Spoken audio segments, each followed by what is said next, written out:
Hey guys, welcome back to the channel. This is a story about what if Naruto gets 6 paths age mode early. Before I start, please support for more amazing content and do consider subscribing to my channel and share this video with your friends. This is written by HeirOfRohan, link in the description and support writer.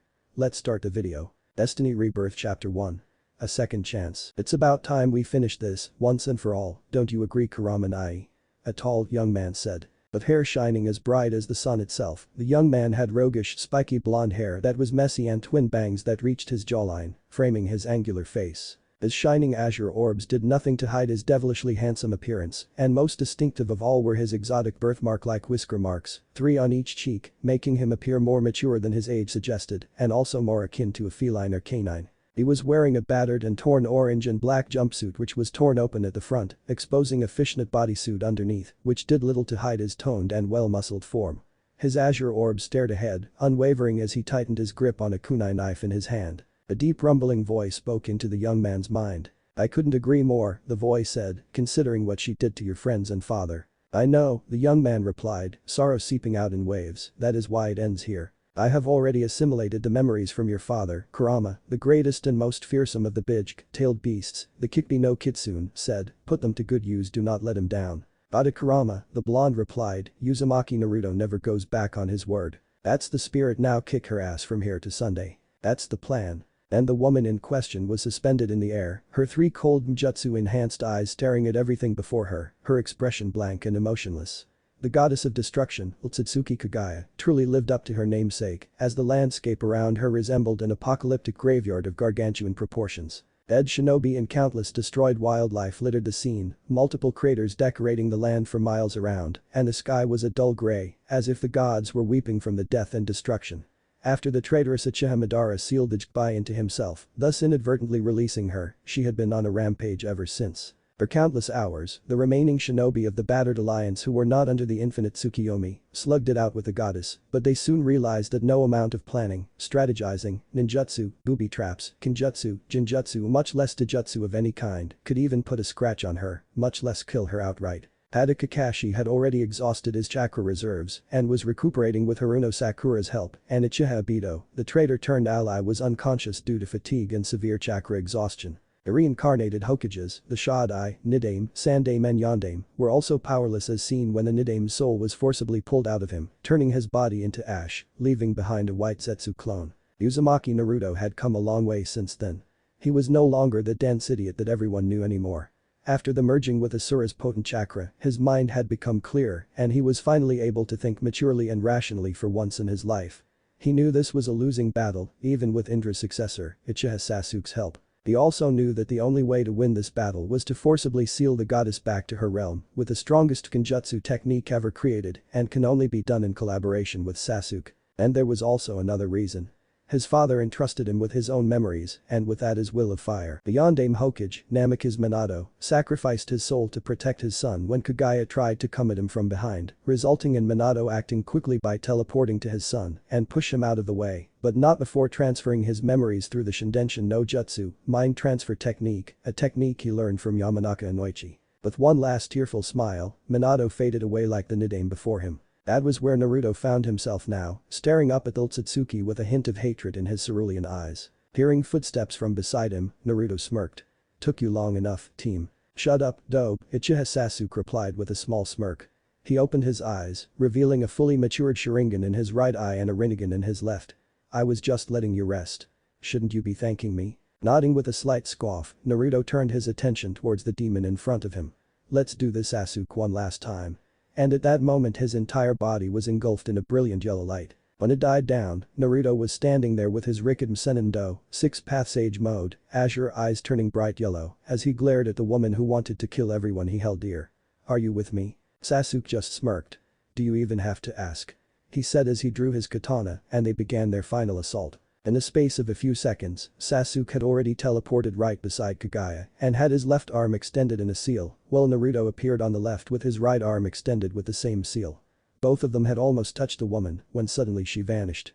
Before they even had time to react to her disappearance, she reappeared behind them, palms extended outwards. "Foolish children," the woman muttered before launching her ash-killing bones from her palms, quickly skewering both men on them.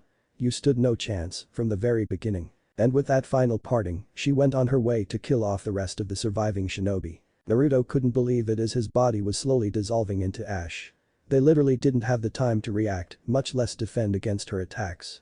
They were outmaneuvered and outclassed since the start, even with their newfound powers. Tears welled in Naruto's eyes as he cursed silently, cursing himself for being so weak, for being unable to save his friends, for failing his father and mother's wishes. He felt utterly and completely useless. As his body slowly cracked and his vision slowly succumbed to darkness, the last thing he saw was Sasuke, lying next to him in a similar state, mouthing "Thank you, brother" to him, before he closed his eyes and let the darkness take over. Naruto opened his eyes and was expecting to see something akin to flames and eternal suffering for failing to save his world from the merciless clutches of Kagaya.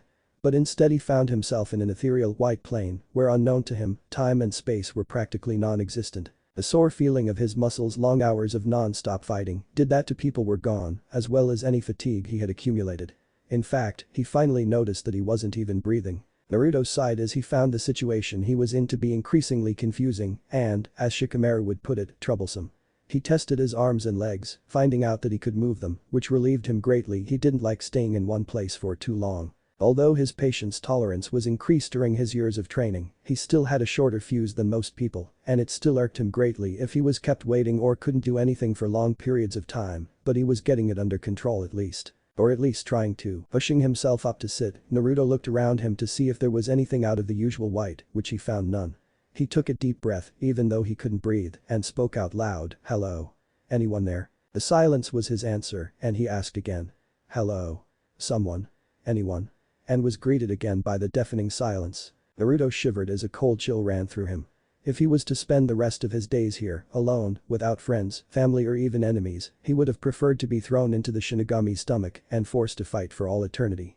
At least it was better than slowly going insane in this realm. "Ah, you're finally here, my child," a melodious voice said through the deafening silence, and Naruto immediately turned to look at the owner of the new voice, and he couldn't help but be slack-jawed. The owner of the voice was a beautiful woman of average height. Her angelic features and long flowing midnight black hair didn't do her justice, as she was far beyond the epitome of true beauty. Her grey orbs shone with wisdom and compassion, and her flowing blue kimono with a red obi sash was swaying with a breeze, but to Naruto's surprise and slight shock, he couldn't feel any kind wind anywhere. The woman smiled warmly at Naruto. "It's good to see you well, my child of prophecy." Naruto looked at the woman in shock. "Why, you knew I was the child of prophecy?" The woman nodded, the smile never leaving her features. "I was the one who bestowed upon you that title after all, long before you were brought into this world," she explained, and Naruto was floored. Putting all the pieces together in his head, from the prophecy told to him by the elder Toad Sage, along with the notes left by Jiraiya of the Sannin, and the fact that he was currently well and truly dead, then it all clicked, and his jaw fell again. Slowly pointing a shaky finger at the woman, who still wore that warm smile on her face, Naruto finally found his voice. "Why, you're Kami-sama," he shouted a bit louder than usual. That was the only logical explanation he could come up with in this ridiculous situation, that the woman in front of him was in fact the goddess of the gods. His preposterous theory was proven true when the smile on the woman's face widened just a fraction. "As expected of the champion of my choosing," Kami said, giggling when she saw that Naruto was still staring at her in disbelief. "And there is much more you don't know, so much more, but never mind that," she said as she gracefully sat down, gesturing for the young blonde to do the same, which he did, even if he was still confused. "So, tell me, my child, what happened?" Naruto broke himself out of his stupor, sighed and remained silent. After a moment, he spoke, his voice subdued and sad. "Otsutsuki Kagaya ended the world, and I was in the thick of it, and I was powerless to stop it. That's it, plain and simple." It was obvious to everyone that the boy was extremely frustrated with himself for not being able to save his precious people, and he was blaming himself for it. "She was just too strong for us. How do you fight someone like that?" He said the last part with as much venom as he could. No matter what they did, be it ninjutsu or any other branches of the shinobi arts, the rabbit goddess had a counter for all of them, even their near instantaneous teleportation techniques. Kami nodded as she offered him a sad smile of her own. "I understand, I'm sorry for all the hardships you have to go through, my child," she said, and Naruto looked into her grey eyes. Otsutsuki Kagaya was once mortal, a kind and gentle soul, scarred by war and violence, but corrupted by power, a power which she couldn't even hope to contain and comprehend. The deity explained as Naruto listened intently, paying full attention. With her newfound power, she ended all conflict by enslaving the world, ruled with fear and intimidation. She was considered an abomination the moment she ingested the Shinju's chakra fruit. Naruto had to agree with that sentiment. That woman's a monster. But that's not what I came here today for, a history lesson. Kami explained as Naruto looked bewildered. No, because I have need of you once again, my child. Help me save another world from the fate of your own. At her words, Naruto's eyes widened in shock. He spluttered as he tried to speak, but Kami-sama. I couldn't even save my own world and precious people, how am I going to save another world if couldn't even protect my own? He asked, self-doubt gnawing at him from every corner of his consciousness. How could someone be trusted with such an enormous responsibility? They can't even protect their own world from being destroyed. Even if he was the child of prophecy, his failures had to be taken into account, right? At his explanation, Kami merely shook her head. That's where you are wrong, Naruto-kun. She said, sounding serious, making Naruto look up at her in confusion. Otsutsuki Kagaya has been manipulating your world through her will. You know him as Black Zetsu. Naruto nodded. He recalled seeing the sick plant-like mass of evil that kept spouting about how his Akasama was going to reclaim her chakra and proceeded to make a mockery out of the Uchiha clan by manipulating them from the very beginning, starting the cycle of hate and suffering, the curse of hatred. He wanted nothing more than to shove a mountain-sized Rasengan into the sick creature for messing with his best friend's life, even before he was born. Through him, he kept tabs on everything and everyone involved in her return to life and used him to steer the course of history in her favor. Kami explained without missing a beat, Madara, Obito, the Kyuubi's attack on your village, Sasuke, the Uchiha clan massacre, and the list goes on. The Gaia had been the one to pull the strings in your world, thus, she was able to subdue both you and Sasuke so effortlessly. She had predicted your actions and acted accordingly, call in precognition if you will, giving her an almost certain win. No matter how you changed the situation, the result would always be the same. Otsutsuki Kagaya winning the 4th Shinobi World War. Naruto gritted his teeth in anger. So that's how the woman killed him. It was such a cheap way to win that Naruto couldn't help but feel even more disgusted by the Otsutsuki woman. How Naruto muttered angrily, making Kami look at him sadly. How can someone fight against something like that? It's impossible. No matter how hard he fought to protect his precious people, they would still end up dead and Kagaya still wins. The world seemed to crash down around him as Naruto wallowed deeper and deeper into depression. There's one way. Naruto's head shot up at that, azure eyes brimming with slight hope. There was a way. It all seemed impossible for him to beat something like someone predicting and basically programming your death. But so was standing here talking to a deity. Yes, there is. Kagaya didn't take into account outside interference. Me. Kami said with a smile, which was slowly mirrored by the young blonde. I have watched countless of my worshippers live and die, prosper and suffer. But you, my child, you have endured the harshest of them all. A kind young man such as yourself doesn't deserve such torment. Kami explained sadly, tears brimming in her eyes, making Naruto look at her in shock. I'm sorry. If it wasn't for me, you wouldn't have suffered, but you were my only hope, my champion. Naruto was completely speechless. Here he was perhaps the only one to be apologized to by Kami herself.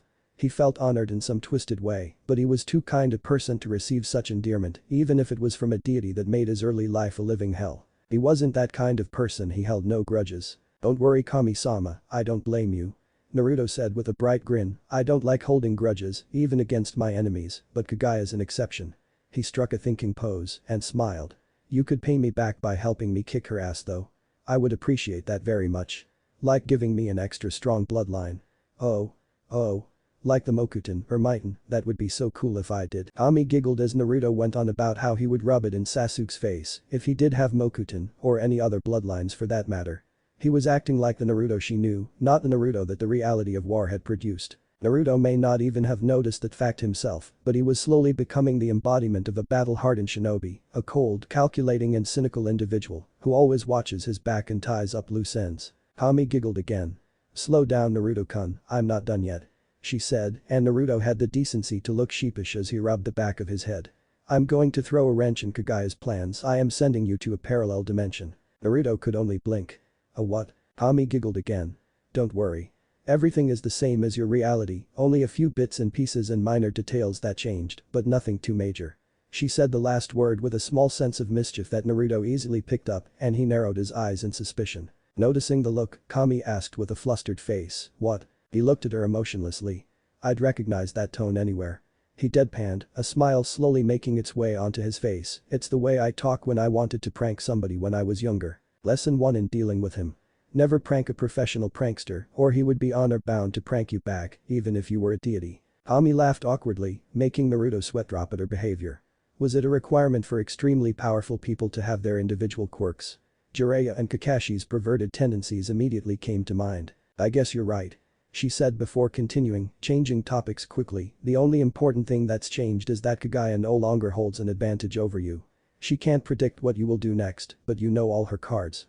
But be careful, Kami said seriously, think about what you're about to change and act accordingly. Don't deviate too much from the original timeline, or Kagaya's will might suspect something or worse, the entire fabric of reality might collapse in and onto itself. Naruto nodded seriously in response. No way, he was screwing up on this once-in-a-lifetime chance to save his friends, so he kept her words to heart. I think that's all really, Kami said with a nod. Naruto nodded. He bowed deeply, thank you Kami-sama for the second chance. Think nothing of it, my champion. She replied with a graceful bow of her own, slightly shocking the blonde man. Think of it as an apology for making your life as difficult and deploring as it was. Hi, he nodded, I won't let you down. I know you won't, Kami said as a glowing red circle with multiple different ceiling arrays appeared under Naruto. Be strong Uzumaki Namikaze Naruto. Find strength and courage along the way. Also, love is always right around the corner and in arm's reach. What? Was his intelligent response. Kami giggled. You'll find it soon enough. Both wonderful and golden. She cryptically said. Be safe, my child. Now, I think someone's waiting for you on the other side. Before Naruto can ask what she meant by that, he was engulfed by a bright flash of light and his world went dark. It had been a long time since Naruto had been knocked unconscious by something. The last time had been when Sakura punched him through 5 apartment blocks, 10 trees and a few thousand meters away from his apartment to training ground 7. That had been a painful experience, and he had been the dense idiot then, and thinking back on it, he deserved it for his insensitive remark of her small chest and forehead. He would always remember the odd feeling of a growing headache that would last the entire day. Naruto groaned as he forced one of his eyes open, and the first thing he saw was the tree canopy, probably one of Hai no Kuni's, land of fire, many forests, and also the blue sky. Managing to open both of his eyes, he craned his neck to scan his surroundings and saw that he was in the forest of one of Konoha's training grounds. Taking a closer look at the trees, he noticed them to be younger and healthier in some weird way. He groaned again when he tried to move his arms and legs, all his long hours of fatigue and wear all coming back to him at once. Deciding to check his chakra reserves, he found out that they were almost empty, much to his shock. His massive reserves of chakra, monstrously so even, depleted to just a small trickle, just enough for him to stay alive. Naruto then sensed something strange. He felt power coming from multiple points of his body, almost like small storage devices. Gathering enough strength to raise one of his arms, he finally noticed the source of the energy signatures. Chakra storage seals. He grinned weakly as he can only guess one person who could give it to him. Thank you Kami-sama. Without wasting any more time, Naruto activated all of them with a slight flare of his chakra. There were 10 seals in total, and soon he felt his strength and chakra coming back to him, filling up his reserves gradually, and he felt much better. Ouch, Naruto muttered as he forced himself to sit up, and he started to chuckle weakly. So this is what coming back to life feels like. Honestly, it sucks. The blonde looked down and saw that he was no longer in his standard choice of clothing anymore. He was currently wearing a white t-shirt with a red whirlpool design on the back, a pair of brown khaki pants held together by an orange belt, and a pair of clean open-toed blue sandals. The change in clothing didn't startle the young time and dimension traveler that much, but it was the other change that shocked him. Quickly staggering to his feet, Naruto stretched out his sense. He was a damn good sensor. When he wanted to be, he charted out a mental map of his surroundings and smiled in relief when he sensed a small creek nearby. So thirsty, the young man said, and he made his way towards the general direction of the creek, and sure enough, it was there. The sounds of running fresh water were music to his ears. Kneeling in front of it, Naruto moaned in relief as the cool water made its way down his dry throat. He can never forget the particular sweet taste of Hai no Kuni's fresh river water, which he missed dearly during the war, where fresh water was scarce and the land barren due to constant fighting. He proceeded to splash his face with water to refresh and was in the process of wiping it dry when he looked down at the water. What the hell? The young blonde muttered, eyes wide in shock. Staring back at him was his reflection, but it was not the face he was expecting to see. The Naruto who was staring back at him was very much younger than he was expecting, 13 years old, if he had to hazard a guess. But unlike when he was at that age, he looked more mature and his features were more pronounced. There was no baby fat left on his face, and most importantly, his trademark whisker-like birthmarks were gone, making him look like his father's clone. He noticed that he was fairly tall, a reasonable 5'5", much taller than his midget height of 4'9" when he was 13 back then. Naruto sighed as he started to chuckle. Time travel and dimension travel weren't his forte, but after melding with his father's memories, he better understood the basics of space-time and was obliged to believe that this was all true, no matter how unbelievable it was. This was certainly unexpected. Maybe this was what Kami wanted, sending him back in time to save the future. And for that second chance, he wouldn't trade it for anything. Naruto chuckled, well, I can't say I'm not happy about this. How can you not be? A voice said inside his head that made Naruto pause, and a small tearful smile came on his face. One would think that being alive was a happy occasion, kid. Naruto shook his head slightly as he laughed at that. He'd recognize that voice anywhere. It belonged to his lifelong companion, partner and surrogate big brother. Kurama, the Kikbi no Kitsune. He could still remember the day when the Bijk swore on his life that he would protect Naruto and be with him always, as a brother and partner. Centering in on himself, Naruto was soon standing in the familiar surroundings of his mindscape, which was still a very damp sewer. He definitely needed to fix that sometime in the future. It's beyond degrading for one such as the Kikbi no Kitsune to be living in such conditions. Naruto smiled, it's great to see you Kurama. The great fox nodded with a toothy grin, Fox's sharp canines widening as he did. Good to be back, kid. How are you feeling? Naruto groaned, but grinned nonetheless. Like I've been through hell and back, and then challenged Rock Lee to a spar while he's drunk. He could still remember that day when someone accidentally spiked Lee's food with sake and Naruto had to resort to using his Senendo, Sage mode, to calm him down, destroying a few housing complexes and a training ground in the process. After that day, no one dared to let Lee near a sake bottle ever again. Kurama's howling laughter was his reply. Ha. I still remember that day he chortled, broken arm or two and a couple of ribs if I remembered correctly had to heal your sorry ass from the ground up. Naruto grimaced as he remembered the beating he took. Yeah, that was embarrassing. After sobering, Kurama became serious. Joking aside, what are you going to do now? From what I can tell, you're near Konoha in one of the training grounds. Humming out of his mindscape and into the real world, Naruto nodded as he started to walk in the direction of the village. I don't know Kurama, I really don't know. How can I explain it to them when I see them? He admitted. He cleared his throat and in an overly comical voice, continued. Hi, I'm from another dimension and sort of time traveled and was sent here by Kami to save the future. He shook his head at that. They'd label me as a lunatic and I'll be sent to the loony bin faster than one could say Rasengan. Well, at least your sense of humor is intact, Kurama replied, amusement tinging his tone. Naruto gave him a mental equivalent of sticking his tongue out at the beast. Kurama sighed from where he was. Kid, it's a lot more complicated than that. What do you mean? The Bijk cleared his throat before speaking. I don't know how to explain this, but it seems a part of my chakra is somewhere in the village. Naruto visibly looked shocked as he staggered, not believing what he was hearing. But it isn't like the feeling of my yin and yang chakras where we split into two entities. Kurama continued, no, this feeling's different. Before coming here, I was suddenly bombarded with images of my early days all angry and hate and malice, the whole 9 yards. I managed to overpower it and I felt whole, for lack of a better term, again. Now, I feel like my old self again, and it feels like I'm in 2 places at once. Naruto listened intently as he tried to let the information sink in. The only conclusion I can give is this. There is another you in the village. Arg, that's just great. Naruto cried out in frustration as his suspicions were right on the dot. Kami-sama, I don't know where you are, but I'm so going to prank you for this mess. He shouted up to the heavens. Now he finally knew what she meant by small changes. There were 2 of him in the world. He slumped forward as he let that information sink in. Can this get any worse? Well, there is some good news, Kurama said, gaining his container's attention. If I'm reading the chakra signatures right, a chuckle escaped from the fox's snout, making Naruto slightly suspicious and wary. He's a she. What? Naruto's shout echoed throughout the forest, causing the birds to fly away in fright as the trees ruffled from the force of the shout.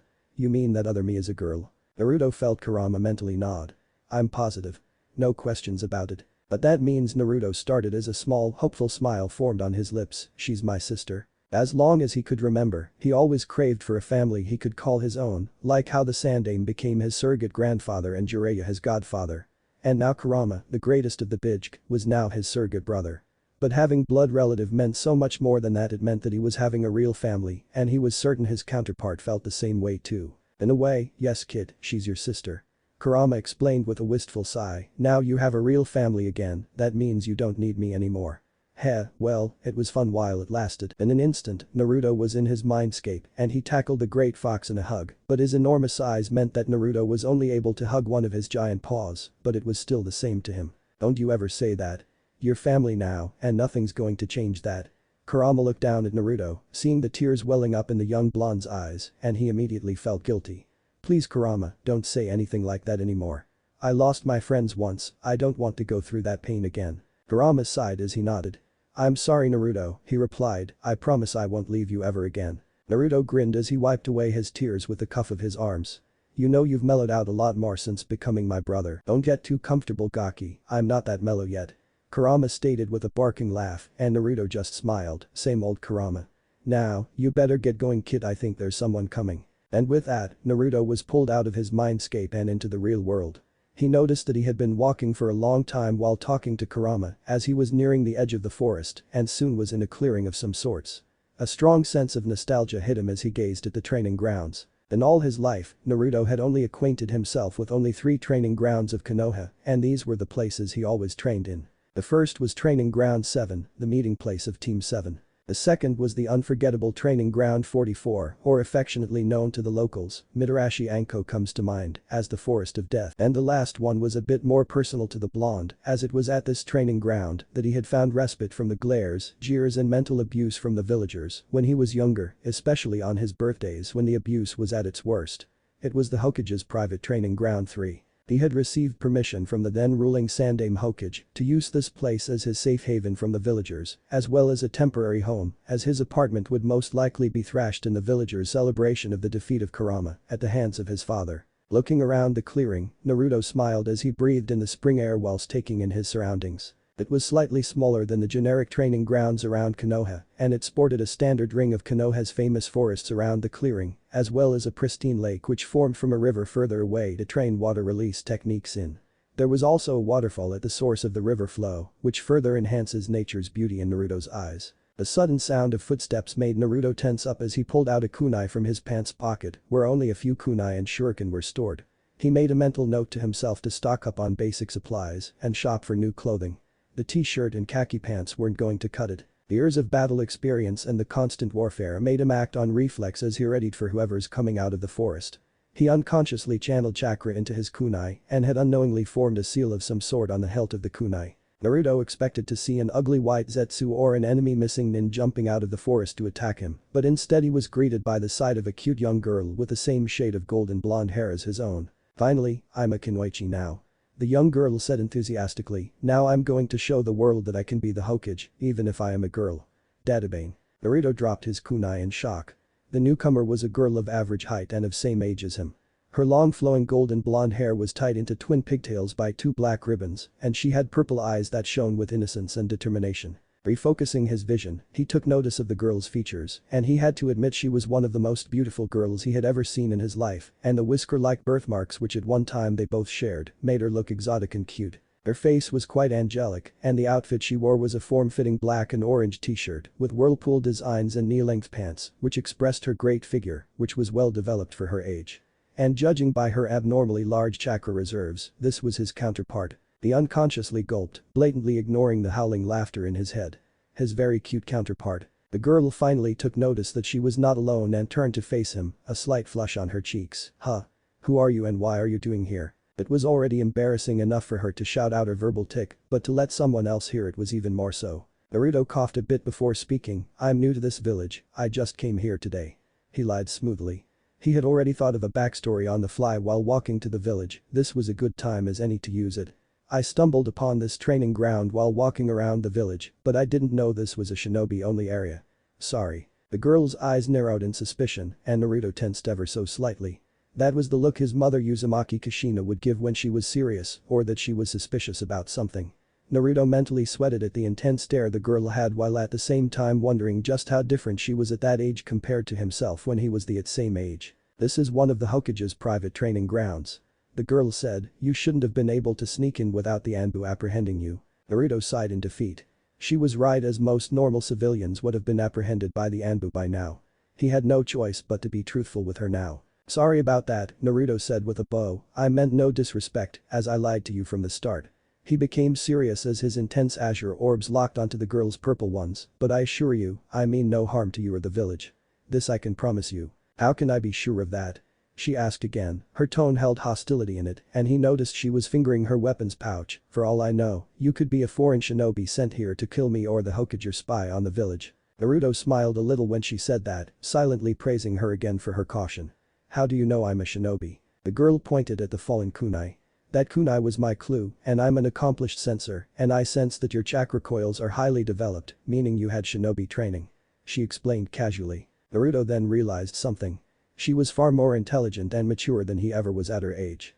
He was currently a 17-year-old with a mentality of a 30-year-old in the body of a 13-year-old, so he could explain his ways. But the girl in front of him, she didn't take things at face value, she questioned everything he had said, she was still very cautious around him, and she was even more skeptical about his excuses. In short, she was a true kunoichi. That thought alone made Naruto very proud of his counterpart. Very perceptive, truly one worthy of her hit, he complimented, making the girl's eyes widen in surprise. Yes, it's true, but I assure you, he knelt down and picked up the kunai, making the girl tense up, I mean no harm.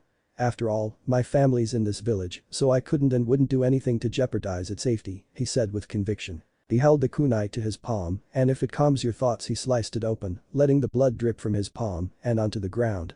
I swear, on my blood and my life, that I would never bring harm to your village. Already, Kurama was already healing him up as the cut was all but gone in a few moments. The girl stared at the boy in shock.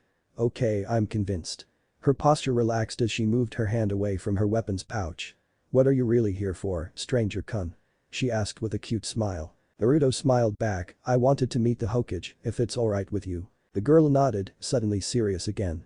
Alright, but no funny business or the Jinins will have your head. Noted, Naruto replied as he extended a hand, name's Naruto, just Naruto. After some careful consideration with Kurama, he decided to not use his first name just yet, not after he had cleared it up with the Sandame. The girl looked stunned for a moment, spluttering slightly before compassing herself and shook the extended hand, Uzumaki Naruko, genin of Konohagakure, and future and first female Hokage.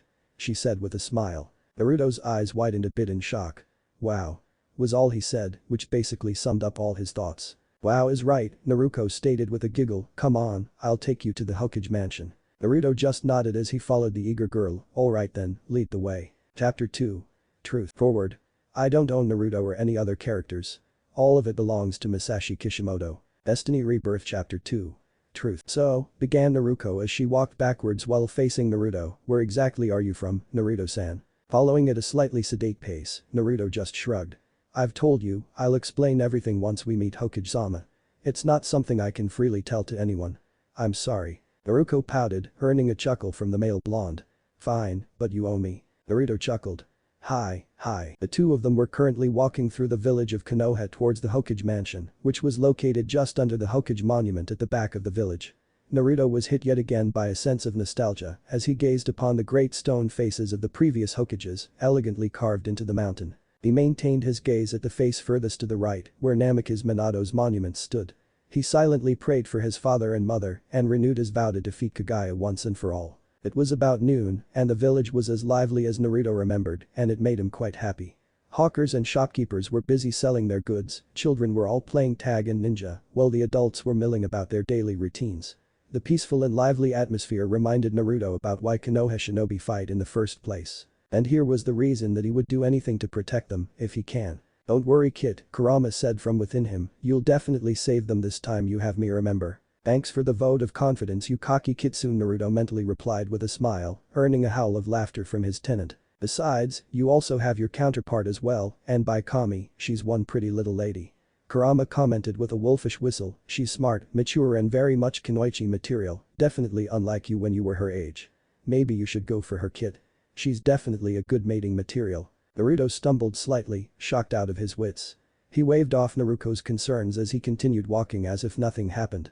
Although many wouldn't notice it, Naruto actually had a small blush on his face as he mentally frowned. Shut up, Kurama, just stop it, she's my sister, damn it. To his chagrin, Kurama only laughed louder. As Naruto looked around while trying to fight down his blush and tune out the slightly perverted Bijk's comments, he noticed that the villagers who saw Naruto weren't glaring at her or ignoring her as he would normally expect.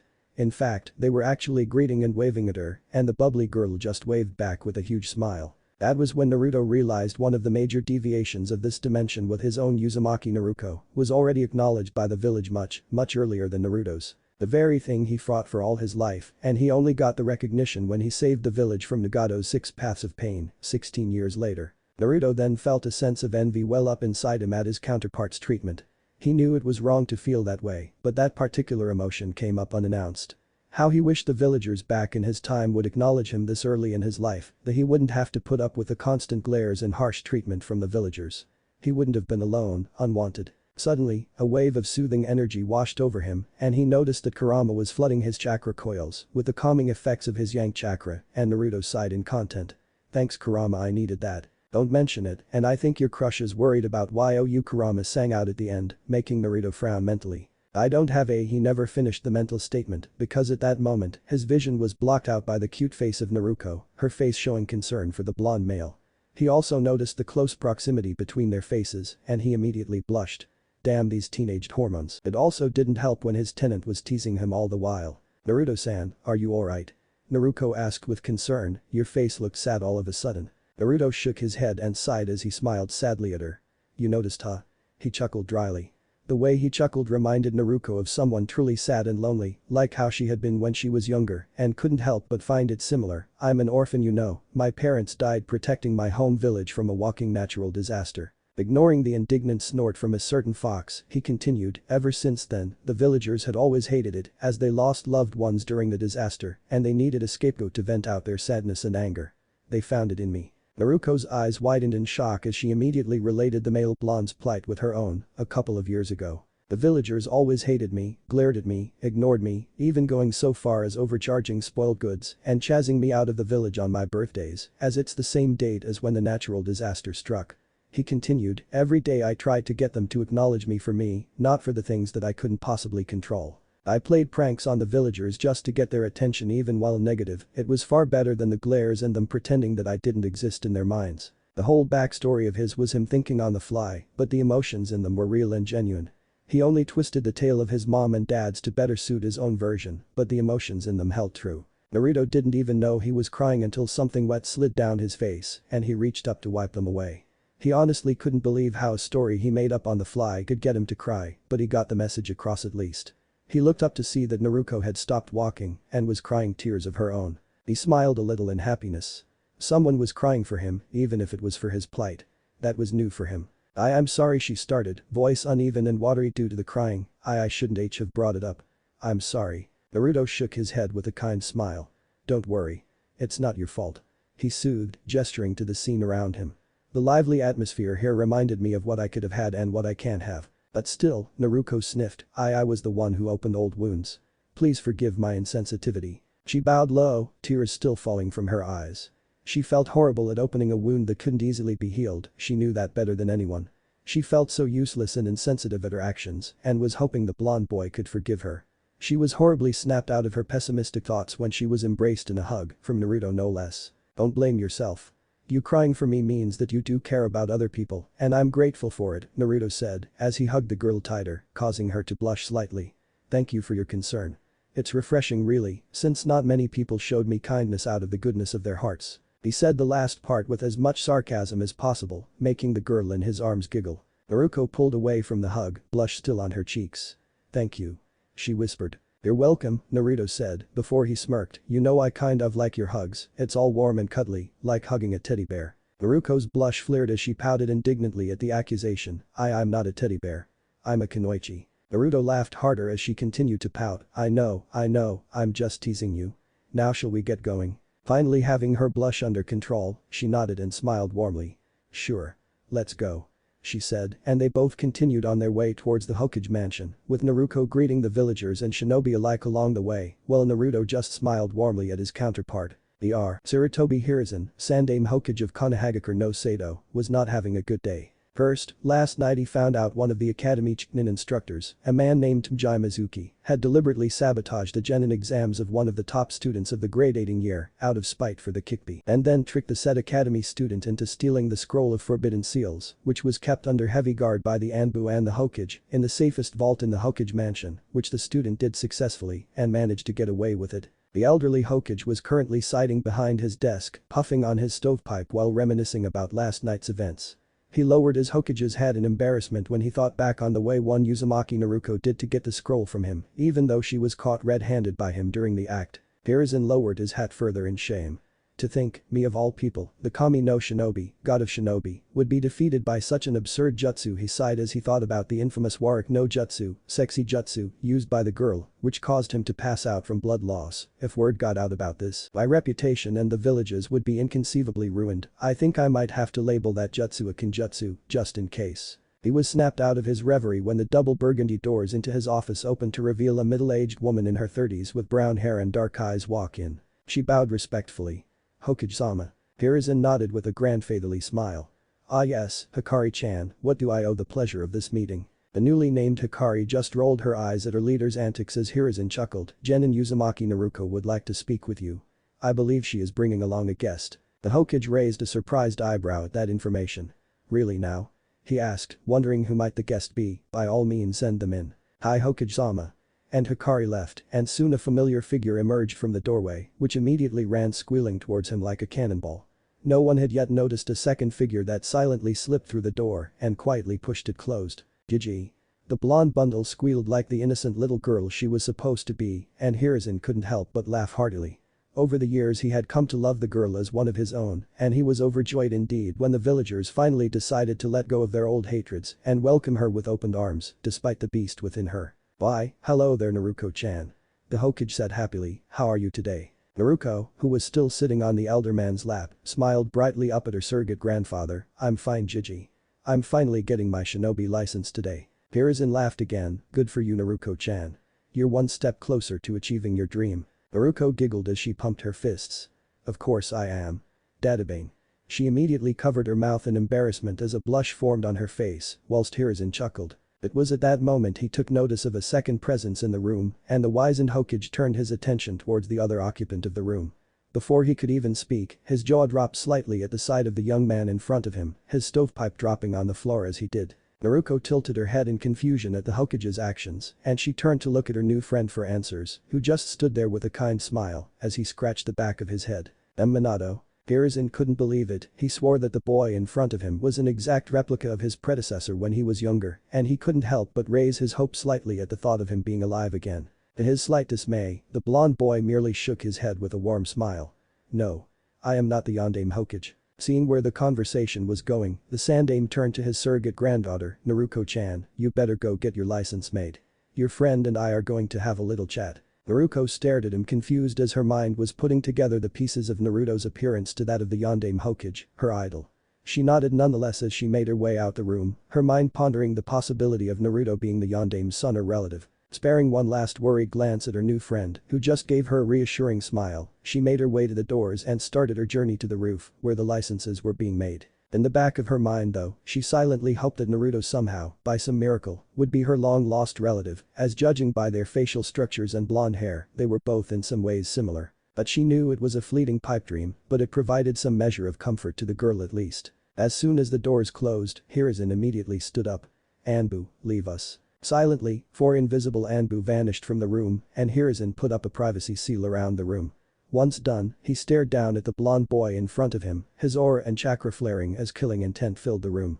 "Depending on how you answer my questions, I will decide whether you live or die, is that understood?" To his surprise, the blonde didn't even flinch when the boy nodded back, expression serious.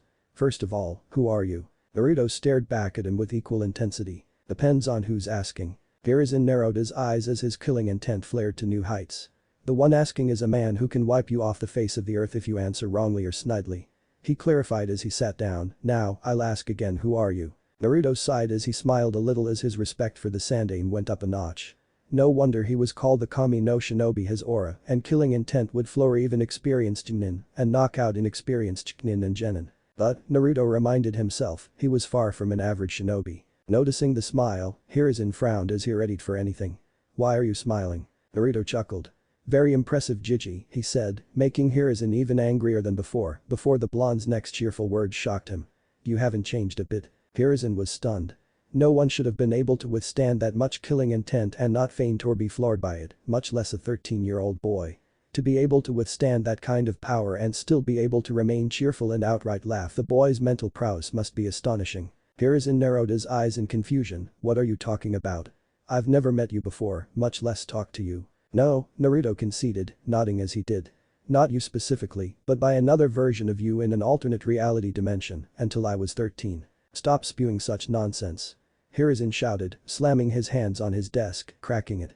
"How can anyone possibly believe that you came from another dimension reality? Even if it was true, then what proof do you have?" He had heard a lot of crazy things in his long life, but this one took the cake.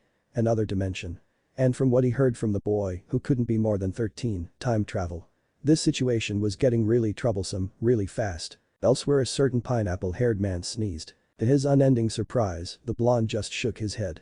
I don't just have proof, I have many proofs. The boy then pulled out the kunai he had used earlier in the training grounds and placed it on the Hokage's desk. After the little meet-up with Naruto back at the field, Naruto noticed some residue chakra on the hilt of the blade, and when he examined it, he found a seal of some sort engraved on it with chakra. He also noticed when he stretched out his senses, this seal appeared to his senses as some sort of tear in the fabric of space-time, in which he can open at a whim, and when he tried opening it when no one's looking including Naruto, he had appeared at where the kunai and the seal had been almost instantly. After consulting with Kurama and a bit of probing through his father's memories, they concluded that since his father's memories, including muscle memory, had been assimilated by him, it can only mean one thing. Naruto had unknowingly mastered the infamous Hiraishin no Jutsu, Flying Thunder God technique. It irked him at first for mastering such a powerful technique through such a cheap way as a memory transfer. He was encouraged by Kurama to further improve upon it and find more ways to apply it on the battlefield, which got his hopes up on not copying his father's jutsu without hard work. Hiruzen looked at the ordinarily looking kunai and raised an eyebrow. What does this have to do with you coming from another dimension? Naruto shook his head in amusement. Trying holding it and see what you can find. He offered, while discreetly forming another Hiraishin jutsu shiki through the soles of his feet. This was one way he tried to improve upon the Hiraishin, by placing jutsu shikas through his feet. It requires near-perfect chakra control, and it was impractical with his current mastery to be used effectively during battle, but perfect for a demonstration of his abilities. The elderly Hokage tried to sense any ill intent coming from the blonde. When finding none, he picked up the kunai and started to examine it. While to any normal observer, it would appear as any other regular kunai, but Hiruzen wasn't called the professor for nothing, as he sensed a trickle of chakra in the hilt of the blade, and when he examined it, he noticed a seal engraved on it. Upon closer inspection, Hiruzen's eyes widened in shock and recognition and was about to say something when he felt a shift in the air in front of him. His eyes caught sight of a flash of yellow, and then a split second later the kunai in his hands was gone. He looked up to see Naruto standing there, casually spinning the kunai with his fingers through the ring at the hilt, a smile on his face. The old leader didn't even have the chance to react. Hiruzen staggered back in his seat slightly as he took in a shaky breath, not believing what he was seeing. That was he trailed off at the end, and he saw Naruto nod in affirmation. You thought right, Jiji, that was the Yondame's prize jutsu, the Hiraishin. Naruto said, and he put away the kunai into his pocket. I guess that answers your questions about my abilities. Hiruzen just nodded numbly, eyes and mind still not comprehending the things they had seen and processed. But no matter how he saw it, it will always be the same. The boy, a young 13-year-old, had just performed an S-rank ninjutsu known to many and used only by one. But still, even if the boy proved that he could perform a jutsu that could destroy an entire army in under a minute, that still didn't automatically mean that he was from another dimension. The old cage needed more concrete proof than that, even though it was still very impressive. Hiruzen compassed himself from the shock of seeing a legendary jutsu performed by a young boy. Well, that was very impressive indeed, my young friend, that still doesn't automatically prove you're from another dimension. He explained skeptically. Forgive me for being skeptical, but I need more concrete proof than the Hiraishin to even begin to consider what you're telling me. Naruto nodded in understanding. I figured you would say that, that's why I brought a second proof, my heritage. He said, becoming serious, my birth name is Uzumaki Namikaze Naruto. The Hokage's eyes widened even further after that declaration, and his mind was going into shock. But in order to protect me from my father's enemies, my world's you, the Sandame Hokage, placed my name as Uzumaki Naruto, taking my mother's maiden name. I am also the Jinchuriki of the Kikbi no Kitsune, the strongest of the Bijk. You also passed a law that states that whoever brought up the Kikbi incident and that the Jinchuriki of the Kikbi was me, you'll have them executed without trial for high treason. Hiruzen slumped further in his seat, mind racing furiously as the facts listed by the boy was irrefutable. And judging by your reaction, Naruto continued, smiling slightly, I'm guessing Naruko-chan was treated the same way. But from what I saw, she's living a happy life. Hiruzen just nodded as a small smile graced his old features. Yes, she is. He said happily, the villagers have finally let go of their old hatreds and welcomed her with open arms. That was not the case several years ago when animosity towards the Kikbi was still high. The old man chuckled. It was because of her determination and goodwill to others that many had finally begun to see her as a kind, innocent girl who wants nothing more than your acknowledgement and friendship. Naruto briefly wondered if that could happen to him when he was younger, but he just shrugged it off. No point living in the past. Hiruzen sighed, rubbing his temples as he did. I think I don't need any more proof than that. Naruto nodded.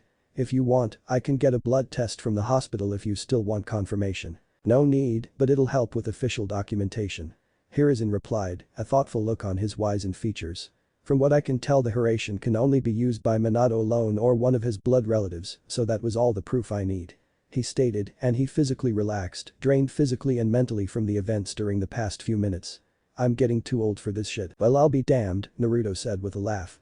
Sarutobi Hiruzen finally admitted he's old. Hiruzen, despite the weariness, laughed along, albeit wearily. You're just like Naruto-chan, always the troublemaker. He commented, earning him a cheeky grin from the blonde, which slowly turned into a sad smile. Naruto. Suddenly, he was tackled by the young boy in a hug and the old cage slowly hugged him back.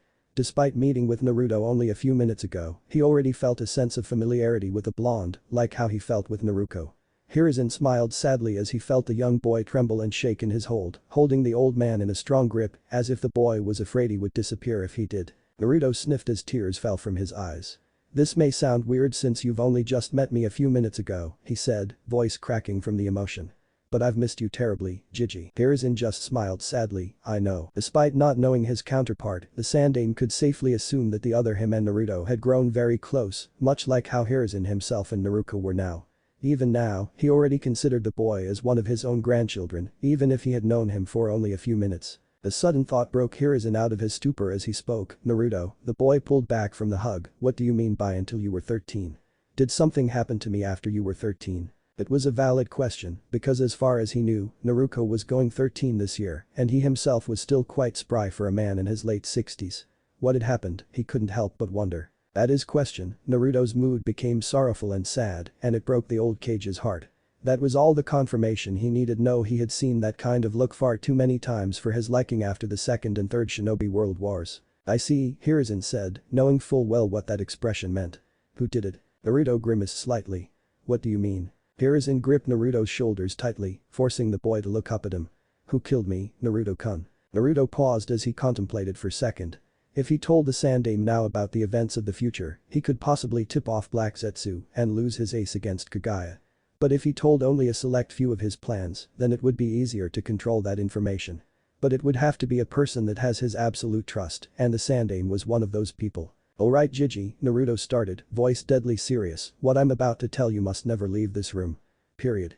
At this, Hiruzen's eyes widened before nodding seriously, this information could jeopardize the future of the elemental nations, and can only be told to a select few. Do you understand, Gigi? Hiruzen smiled. Of course Naruto-kun. Well, if you break our pact I could just kill you. Naruto joked. You really believe that merely with the Hiraishin, you could take me on and kill me? Hiruzen joked back with a challenging grin, which was mirrored by the young blonde moments later. You underestimate me, Gigi, Naruto retorted, crossing his arms in front of his chest with a smirk. I didn't become a shinobi without my particular set of skills, you know. Hiruzen chuckled as he leaned forward. And what would that be? In truth, he was curious about the blonde boy's abilities, as the Hiraishin alone already made him at low Junin level. A true prodigy indeed. Naruto casually listed off his skills with his fingers. 1. I'm a sage, I can utilize natural energy. 2. I have full cooperation of my tenant, who gives me a tremendous boost in my abilities. 3. I know a few dozen C rank and B rank jutsus, offense and defense, even though I rarely use them, and some A rank jutsus as well. 4. I'm immune to Genjutsu thanks to my tenant. He said, grinning cheekily as he finished with, and 5, I'm just plain awesome. Throughout the explanation, Hiruzen's jaw dropped gradually as each of the skills was listed, and Naruto couldn't help but chuckle. Of course, there was also the Rikiden Senendo, but he needn't mention that. Hiruzen shook his head in amusement and awe. With those skills alone, you're basically a cage-level shinobi in your own right. He exclaimed, you're still a Jinchuriki. Naruto nodded as he channeled chakra to his stomach, revealing the Haki no Fukin Shiki, a trigram seal. Hiruzen chuckled as he leaned back in his seat. I think I may just retire and give you my hat, he said with a laugh, but that last point I beg to differ. Naruto-chan claims that she's more awesome than anyone else. Naruto smirked. Wanna bet? Hiruzen paled. Oh, hell no, if your luck is anything like Naruto's, I'll be broke by the end of the day. Naruto laughed out loud at that. You know it. After that, Naruto proceeded to explain his life and the major events that took place in extreme detail, right up until the Fourth Shinobi World War. After a lengthy 20-minute discussion, Naruto finally sat back down and took a deep gulp of water to soothe his aching throat. The old cage just sat behind his desk, letting the information sink in and be processed, and his expression was blank and unreadable. After a few minutes of comfortable silence, Hiruzen finally spoke up, breaking it. So the progenitor of chakra herself was responsible. The powerful Cage murmured, his expression grim. Never in my long years as a shinobi have I heard such a ridiculous story, but coming from you, I would very much believe it like I was actually there. The man chuckled as he rubbed his temples, this is a lot to take in. Who knew that world's coming to an end in just a few years? I know, Gigi. Take your time. Naruto said with a sad smile. After all, it's not every day you were told about your death at the hands of your former student and the end of the world by a mere teenager. Promise you won't do anything rash, at least consult with me first. Hiruzen nodded as he stood up and gazed down at his beloved village. There, he saw citizens and shinobi milling about their daily lives. To think that this peaceful atmosphere would be shattered in the next few years was unimaginable. But, Hiruzen believed Naruto's story. He had seen the haunted look in the boy's cerulean orbs when he had elaborated on the war, a sight which very nearly broke the old man's heart. No boy as young as Naruto should possess that kind of look, the look of a battle-weary soldier who had seen too much. The war was coming. They needed to prepare. I promise, Naruto-kun. I won't do anything without consulting you first. The man said as he turned to face the young blonde. Actually, I have a favor to ask of you. What is it? Naruto asked eagerly. Back in his time, the only times the Hokage asks a favor of him was always the most rewarding of them all, like free ramen or a field trip with the Hokage to the monument to watch the sunset. It was both memorable and delighting, and Naruto missed those times with his first precious person. Hiruzen walked to his desk and opened a drawer, and he fished out some papers and began to write something down. After finishing, he handed them to Naruto. Give this to one of the academy instructors. He instructed as Naruto took the paper from his hand. They'll give you a test and proceed to make you a genin. And when that's done, one of these days, come find me where we can test your true skills, the old man explained, and Naruto nodded with a smile. He was getting his rank back.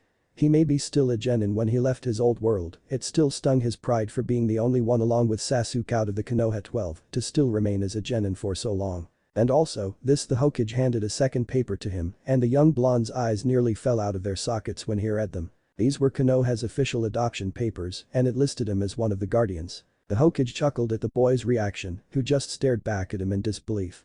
Yes, Naruto-kun, I'm asking you to officially adopt Naruko-chan as your younger sister. He said, holding up his hand to halt Naruto's impending question.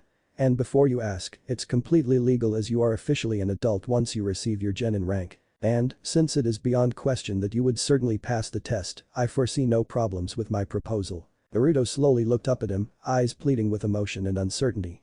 But am I ready for this? The boy asked, suddenly unsure of himself, and Hiruzen had never seen the confident and strong young boy this vulnerable ever since he met him. All I really wanted was a family to call my own, but what if I can't protect her like how I can't protect my people back home? What if… Naruto? The Hokage said sternly, making Naruto flinch slightly, and Hiruzen sighed.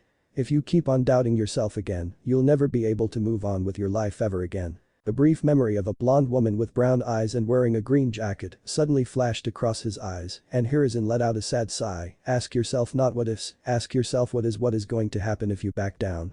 What is going to happen if you don't move on and be stronger than you were yesterday? How can you protect those close to you if you can't save you from yourself? The Hokage's words struck a chord deep within Naruto's consciousness, and he mentally berated himself for forsaking his own nin, his shinobi way. Never give up, never back down, keep striving and enduring. That's the basis for his very way of life. Shaking his head to clear them of negative thoughts, Naruto took a deep breath and sighed. He looked up at the Hokage who was looking at him in concern. Thank you, Gigi. You really are the wisest Kage in the elemental nations. Hiruzen chuckled as he knelt in front of him. You're wiser than you think, Naruto, so don't worry about it too much. The old man stated, and he smiled as he stood up. I expect you to be well behaved when she becomes your sister. Naruto nodded seriously as he held the quill, ready to sign his name onto the contract. I don't want to be a great-grandfather so soon, so take it slow. Naruto immediately spluttered as his face became tomato red as he glared at the old man. What the hell, Sarutobi, how can you even suggest that? Well, I may be old, but I'm certainly not senile, Hiruzen replied with a grin. I've seen how you two act. Don't tell me a growing boy like you hadn't even taken a slight interest with such a beautiful girl like Naruko-chan. Well, maybe a little, Naruto stammered with a mock glare. Inside his mind a certain fox was laughing up a storm, much to his chagrin. But that's not the point here. Don't push it or I'll burn your Icha collection. Hiruzen paled slightly before a grin replaced it. As Hokage, I can ban the sale of ramen in and out of the village for the rest of the year. You wouldn't dare. Only if you stay away from my collection. The two of them stared intently into each other's eyes, neither of them flinching as they held their gaze.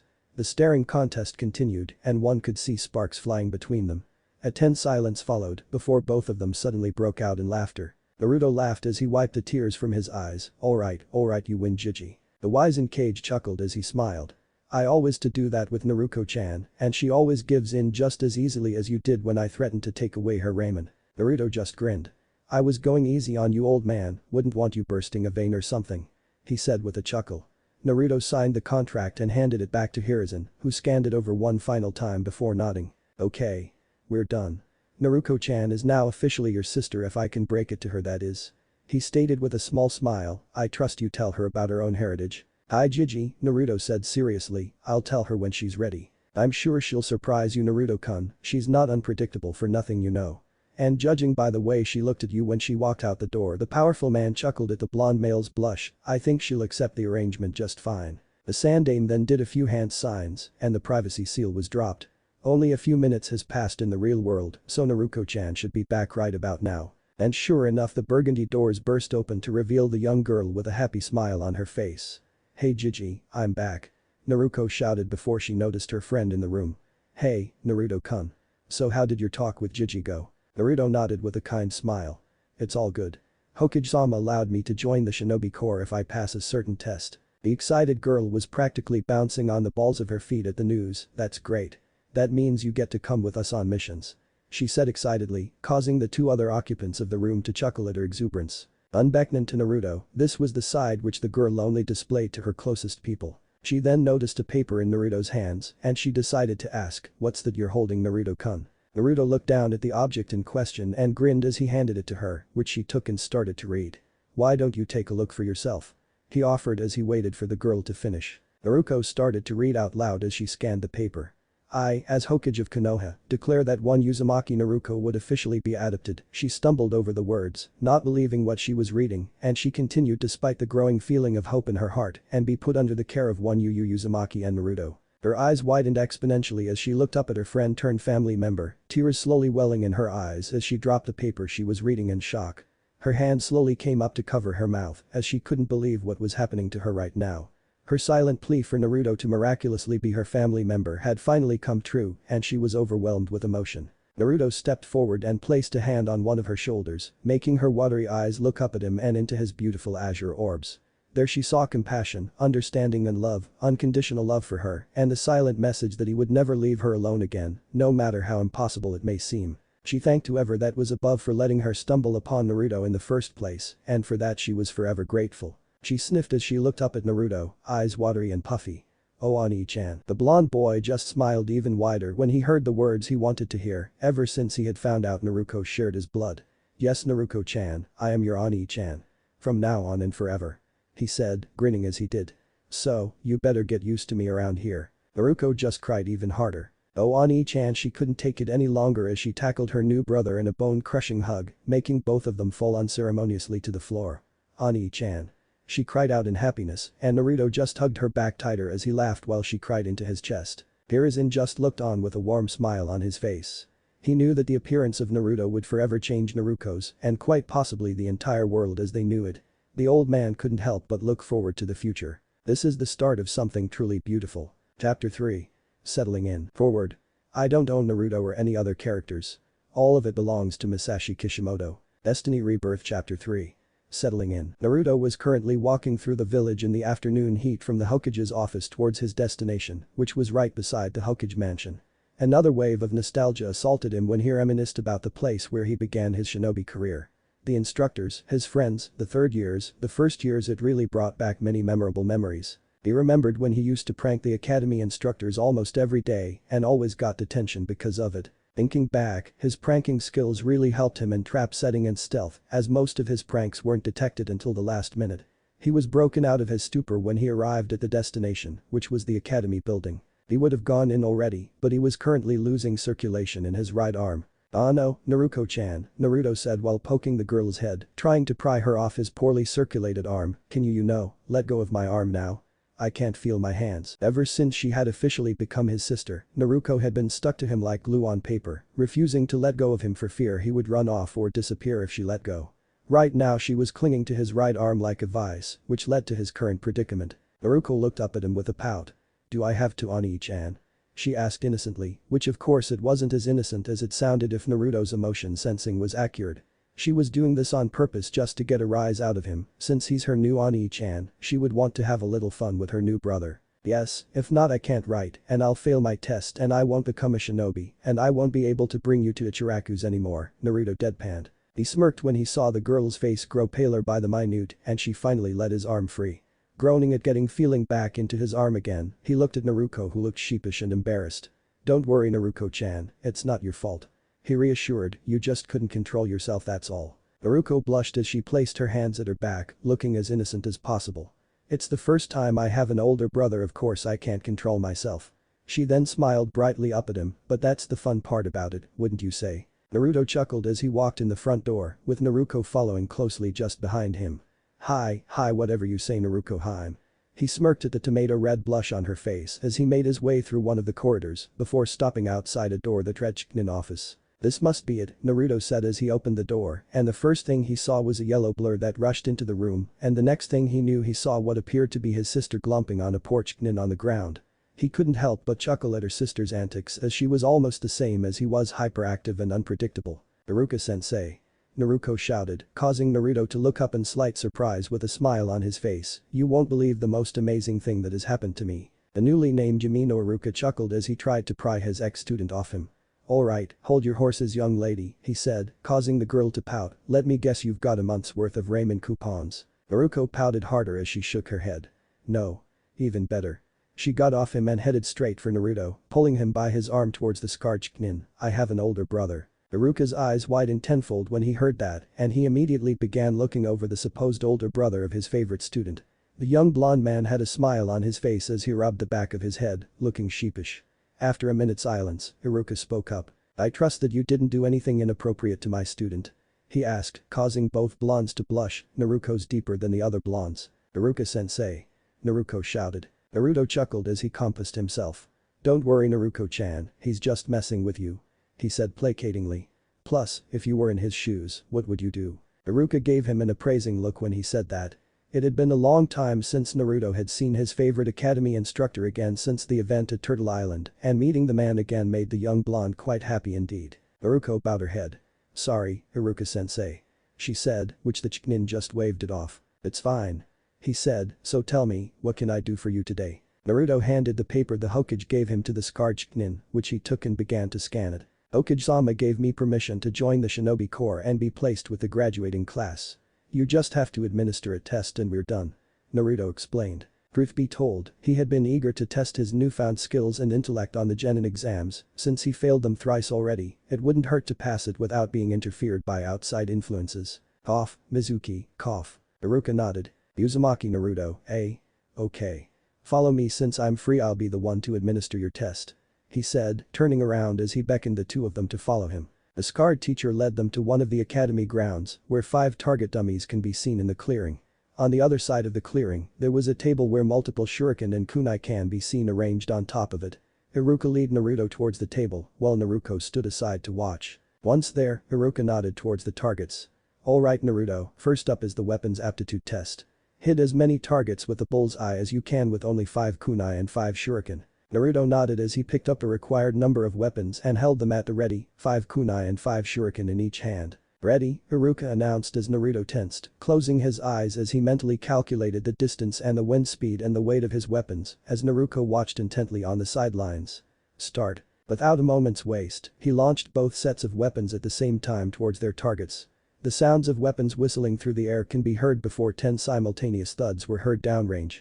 Opening his eyes, Naruto nodded in satisfaction as he had hit all the targets dead center. He looked back at Iruka who had his jaw on the ground along with his clipboard. Naruto was cheering about how cool he was and how he can easily get Rookie of the Year if he joined earlier. Naruto was a humble man after the merging anyway, but hearing the praise directed at him from Naruto made him feel accomplished and made him proud of his own abilities. Iruka finally managed to pick up his clipboard and find his voice, that's a perfect 10 out of 10 in less than 5 seconds. Only Uchiha Itachi has ever beaten that record. The scarred Chiknin said in awe and Naruto nodded with a smile and Naruto was just standing there in awe of her new brother. Who knew that her Oni-chan can be such a badass and be humble and kind at the same time, certainly unlike a certain brooder she knew. Iruka cleared his throat as Naruto retrieved the weapons. Alright Naruto, since this is a field exam, there will not be a written portion, so we just have to skip to the 3 basic jutsus, he explained. Naruto just nodded.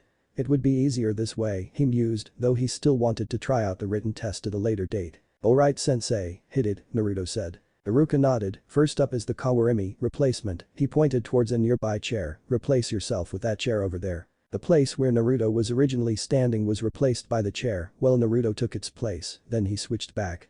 Nodding in satisfaction, Iruka spoke, alright, now for the henge transformation, change into an exact replica of me. Naruto nodded and he changed into Iruka, who smiled back at the real one before dispersing, revealing Naruto once more. Now last of all, the Bunshin clone, Iruka said, but was stopped by Naruto's raised hand. Yes. Can it be any form of clone? Naruto asked. Iruka nodded. It can as long as it's a clone. He clarified, slightly confused. The Bunshin was the easiest jutsu an academy student can master, with the exception of Naruto with her large reserves. He couldn't see why Naruto should had trouble with it. Naruto sighed in relief, thank Kami, I suck at Bunshin. He said with a laugh, earning a sweat drop from Iruka and a laugh from Naruto, but I can do this Kage Bunshin no jutsu.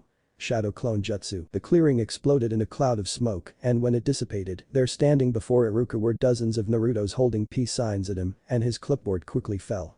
Naruto was in a similar situation as her eyes widened at her brother's use of her new and favorite technique. How and where had he learnt it? It doesn't matter much to Naruto at the moment, since her view of her brother shot up to new heights as she cheered for him. Way to go Oni-chan. All the Narutos turned to her, and they all grinned. Thanks, Naruto-chan. They all said it once before dispelling themselves, and the original was left standing in the academy grounds, a smile on his face. Oh okay, Iruka stuttered as he marked all the points on his clipboard. The boy had just performed a B rank ninjutsu effortlessly and sporting the same number of clones Naruto had made without even feeling winded.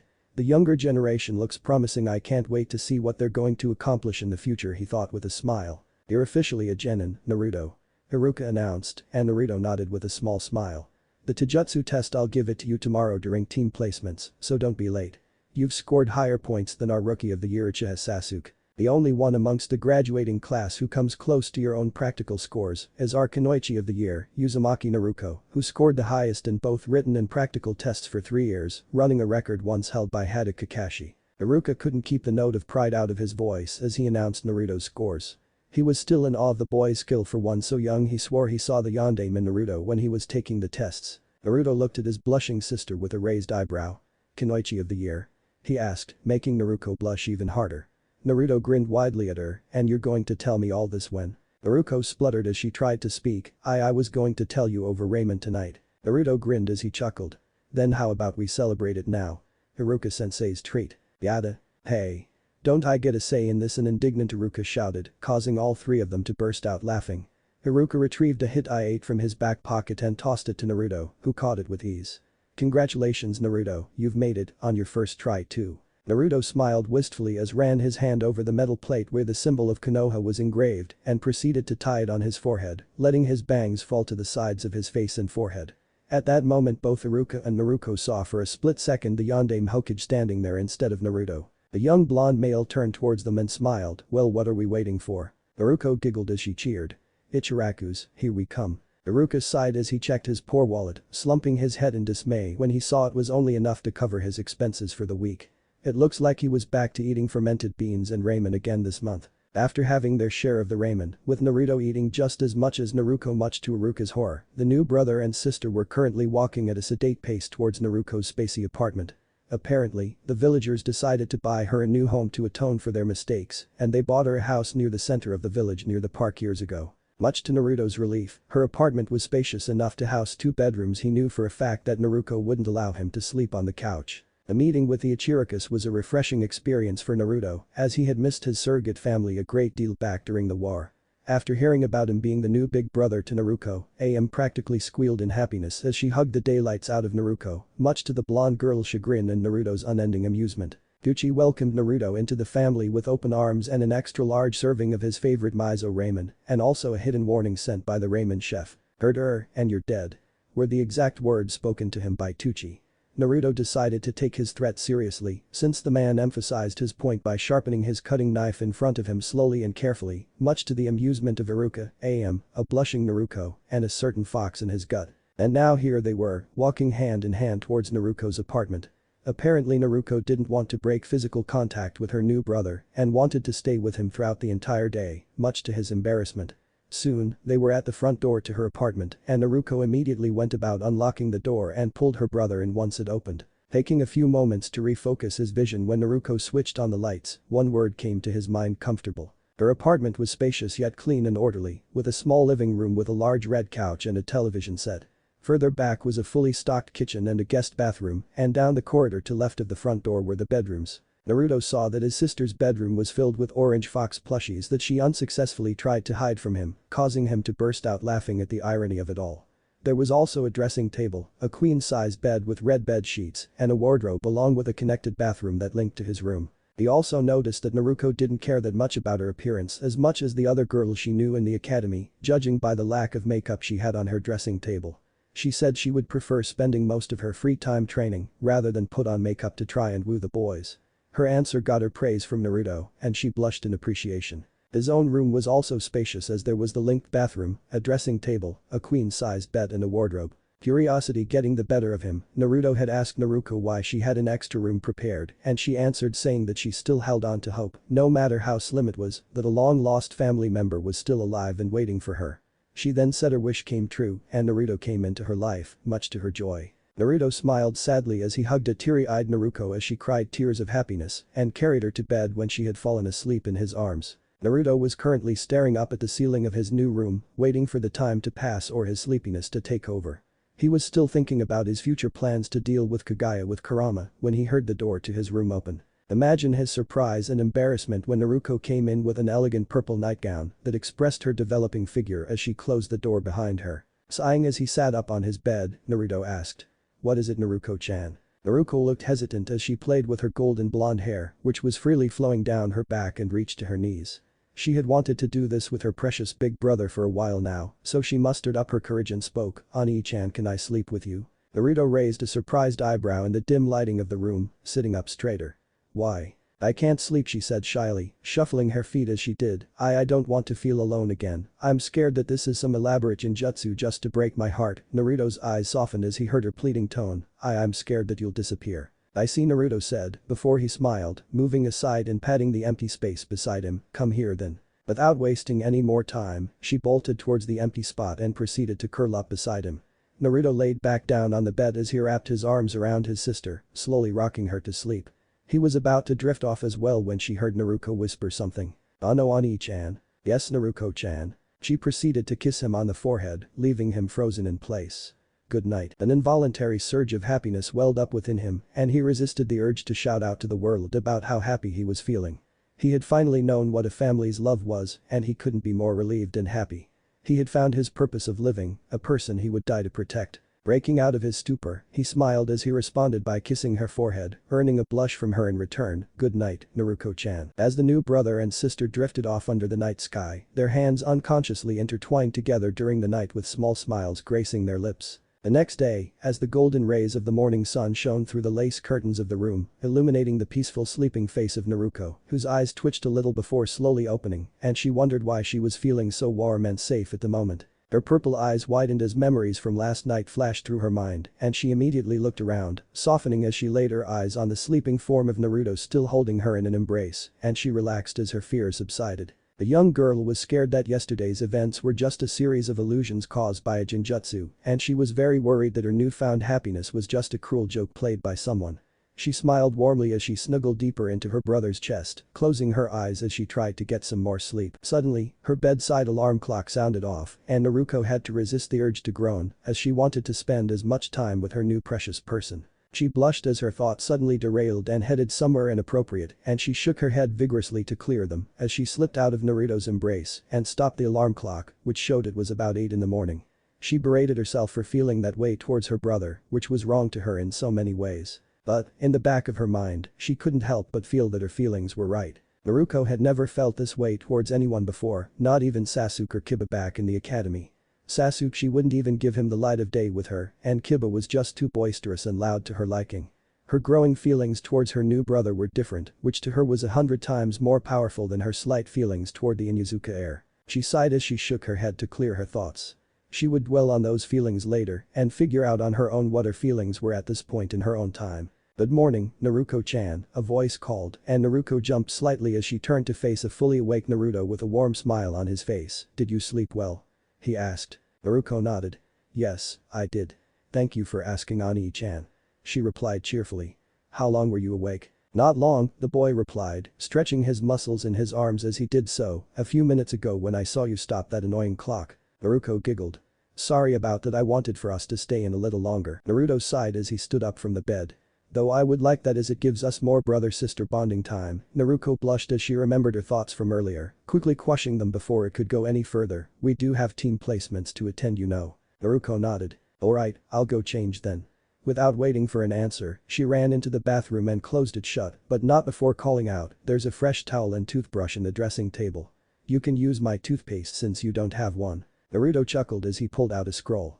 "You've got it, Naruto-chan," he muttered as he channeled chakra into the scroll, and a set of clothes came out in a puff of smoke. Before leaving the Hokage's office, Naruto had requested the old cage for a new set of clothes and new equipment, to which the old man happily complied, as he immediately ordered one of his most trusted Anbu, Nico, to fulfill the order. Additionally, Naruto had also requested tri-pronged kunais to be made, and also some high-quality chakra-conducive ink and genjutsu supplies, and the ever-perceptive Hiruzen had a pretty good idea on what they were for as he had them ordered and made personally. He began to slip into his new attire, which consisted of an orange shirt over a fishnet bodysuit with a grey hoodie jacket with a red whirlpool design on the back over it, blue shinobi pants held together by a black belt, and a pair of black sandals.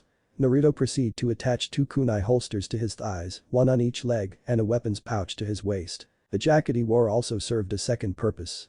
The pockets was where he stored all his sealing scrolls and genjutsu supplies through an applied storage seal which stored his belongings away in a pocket dimension, so he wouldn't have to carry much during long travels. He silently thanked his father and Kurama for teaching him that it would be a pain to lug around all that extra equipment when he was traveling. "You're welcome," the Bijkin question said. Naruto chuckled as he zipped up his jacket. "You've been quiet all night, what's up?" "Oh, nothing, just enjoying the drama between you and the vixen," Kurama said, grinning at his container's blush. "Shudabaka Kitsune," he lightly snapped, and the blonde boy left it at that. He was about to head to the bathroom to wash up when the door to his room opened, revealing a fully dressed Naruto standing there, a warm smile on her face. "You ready to go yet, Ani-chan?" she asked, while also noticing the new change in clothes, which made Naruto all the more attractive to her eyes. She mentally chided herself, "No. Bad Naruto-chan. You can't think of him that way. He's your brother for Kami's sake." But no matter how much she kept telling herself to stop, Naruto's feelings towards her brother just kept growing stronger, and Naruto wasn't even trying to cause such a reaction from her. Naruto shook his head negatively. "Not yet. Just let me brush my teeth and wash up, you go on and take your breakfast first, I'll catch up," he said. "Okay." She called out as she went to take her breakfast, "But be quick. We don't want to be late during team placements." "Hi." Naruto called back, "Make sure to check your milk to see if it's spoiled. I've checked it last night and I saw it's expired." And, lo and behold, when Naruto checked one of her cartons of milk, she found that it was way past the expiration date. She quickly threw them in the bin and opened up a new carton, this one she bought a few days ago, and poured herself a glass. If Naruto hadn't warned her, she would have most likely chugged down that carton of expired milk without a second thought. She shivered as she thought of going to the bathroom all day, due to an upset tummy. It wouldn't be pretty, that much she knew. In the bathroom, Naruto grimaced when he remembered his own encounter with the expired milk. That was one of his most embarrassing and painful memories ever. Period. "Good thing you had me sealed inside you," Kurama remarked, amusement clear in his tone. "Or you would have been admitted to a ward and have your insides cleaned because of it." And much to Naruto's chagrin, the fox wouldn't let him hear the end of it. After enjoying a breakfast of rice balls and milk courtesy of Naruto, the Uzumaki siblings were now standing in front of a blacksmith store named Tetsu no Konoha, or Iron of the Leaf. It was located near the center of the village, just a few streets away from Ramen Ichiraku. Naruto looked at her brother in bewilderment. "Why are we here, Naruto Nai? Isn't the academy in the other direction?" she asked. She had been a little curious when Naruto wanted to take a detour to the academy, but she hadn't expected him to visit a blacksmith of all places. Sure, she visited a few herself mostly to replace her kunais and shurikens, though she figured that Naruto needed to gather a few supplies of his own. Naruto nodded with a small smile. "Yes, but Hokage Jiji promised me to make these kunai that I requested for me, and I'm here to collect them," he explained cheerfully, making the girl nod in understanding. He then ushered her inside. "Come on, let's go in." Inside, sitting behind the counter was a fairly heavy-set man in his late 40s with graying dark hair and brown eyes, and those same eyes lit up when he saw the Uzumaki siblings enter as he stood up to greet them. Ah, welcome to my humble abode. What can I do for you today? Naruto stepped up to the counter and placed down a note. I was told that Hokage-sama had ordered some special kunai from you. Seeing the man nod in confirmation, Naruto continued, I'm here to collect them. Here's the pass. Well, you've come at the right time. The man said as he turned around after scanning the note to confirm its authenticity to rummage through the countless racks of weapons of all shapes and sizes. To be frank, I'm actually quite confused at first when Hokage-sama asked me to make them, since nobody had used them since the Yondaime Hokage. Off to the side, Naruto's eyes widened as she heard those words. Her brother was using something that hadn't been used by anyone since the Yondaime himself. Just when Naruto thought she had her brother figured out, he would then go and surprise her again with something even more outrageous and cool. A few minutes later, a few dozen scrolls were placed on the counter as the man finally fished out the last scroll from the back, and that's the last one. I've applied the seal on the handle as Hokage-sama requested and sealed them into these scrolls. The payment's already been made, so no worries there. The man said cheerfully. Naruto shook the man's hand as he sealed all the scrolls away into his storage seal. Tell Hokage-sama it's a pleasure doing business with him. Naruto nodded and waved at the man as he followed Naruto on the way out and the both of them started to make their way towards the academy. Naruto turned to him, expression curious. So, what's in the scrolls? She asked. The number of scrolls were a lot and even with her limited knowledge of Genjutsu, she could tell that a large number of objects were sealed in them. What were they? She had no clue. That was why she was asking right now. Naruto chuckled. They're special kunes that I am planning to use in the future. He said. Of course, he could use them now if he wanted to, but decided against it as it could draw too much attention to himself and Naruto. He would never forgive himself if his father's enemies came after him, or worse, went after Naruto herself. Really, can I see them? The excitable girl asked, eager to know what was so special about the kunes that made her brother buy them in large numbers. Naruto chuckled at her eagerness. I'll show it to you tonight when we go home, not right now though. Naruto pouted, but nodded nonetheless. Hi, Oni-chan, let's just get to the academy then. Then what are we waiting for? Naruto asked with a grin, let's get going. Last one there is a rotten shinobi. With that, he bolted towards the academy by jumping onto the rooftops, with Naruto soon joining him, both laughing all the way. The Konoha Academy's graduating class was currently waiting for their senseis to arrive, and the eager young shinobi were chatting adamantly among themselves, and in one case, sleeping. This year's batch of genin saw the highest number of heirs and heiresses from the most prestigious clans in Konoha graduating in the same year, and suffice to say many saw them as the greatest generation of shinobi Konoha has ever produced. Most notable were Nara Shikamaru of the Nara clan, who was currently dozing off at the end of the class. Akimichi Chimjai of the Akimichi clan, who was munching on a bag of chips. Yamanaka Ino of the Yamanaka clan, who was currently having a glaring contest with her rival and friend Haruno Sakura over who gets to sit with the last of the Uchiha clan, Uchiha Sasuke, who was brooding beside the window while tuning out the argument that was beside him and thinking about how he would kill that man. There was also Aburam Shino of the insect-using Aburam clan, who remained emotionless throughout the waiting session. Inyazuka Kiba of the Inyazuka clan, who was petting his Ninken Akamaru who was in his jacket. And, last but not least, there was Haika Hinata of the Haika clan, who was busy scanning the room with her pale lavender eyes for her best friend. Since joining the academy, Hinata had always been very shy around others due to her status as clan heiress and her father's strict attitude towards her since her mother's death. She wallowed in her self-pity and sorrow because of that before Uzumaki Naruto came into her life, the one who gave her friendship and kindness and strength to do what she believes in, not what others expected of her. In a short time, Naruto had broken Hinata out of her shell and instilled the confidence she so desperately needed into the lavender-eyed girl, and the Haika heiress became a force to be reckoned with during the academy, sweeping aside all opposition, except for Naruto who she was nipping at the heels. She had also earned her father's respect after the man saw her progress in the academy, much to her joy and happiness. She couldn't repay Naruto for what she did that turned her life for the better. Naruto-chan, where are you? Hinata thought worriedly, you're not normally this late, what's keeping you? Of course, she had heard the rumors that Mizuki had sabotaged the test and purposely failed Naruto out of spite, and in a rare moment of rage, Hinata wanted to strike a Ken palm to the man's heart. After resolving the situation with the Hokage, Hinata was sure that Naruto had passed the test. She had faith she did. She was snapped out of her thoughts when the door suddenly opened and her eyes widened in joy at the familiar shade of blonde hair she grew to adore. All chatter suddenly stopped as everyone in the room turned to look at the newcomer, most showing surprise, while some showed indifference and some showed approval, at the sudden appearance of their Kunoichi of the year and object of most boys' affections, Uzumaki Naruto. Hinata was the first out of her seat as she quickly glumped her best friend. Naruto-chan. She squealed, I knew the rumors weren't true. You passed after all. Naruko just chuckled at her best friend as she pointed at her hit-eye around her neck, tied like a necklace much like Hinata's. Yep. I passed Hina-chan. She declared with a huge smile. Seeing her other friend starting to move towards them, Hinata was about to say something when Naruko suddenly turned and shouted at the door, "Ha! Told you I would win." The entire class went silent as they stared at Naruko like she had grown a second head. Hinata was the first to speak. "Ah no, Naruko-chan. Who are you talking to?" she asked. The blonde couldn't have just randomly talked to a door, can she? She may be hyperactive at times, but she hasn't shown signs of insanity yet. Before anyone could comment further, as Kiba was halfway opening his mouth when a new voice entered the room. "Not unless you call tricking me into believing you were hurt and got a 10-second head start fair, then yes, you win." The voice, a male one, said, amused. Naruko giggled much to the shock and delight of the boys, who had never heard the cute blonde giggle before since starting the academy as she smiled.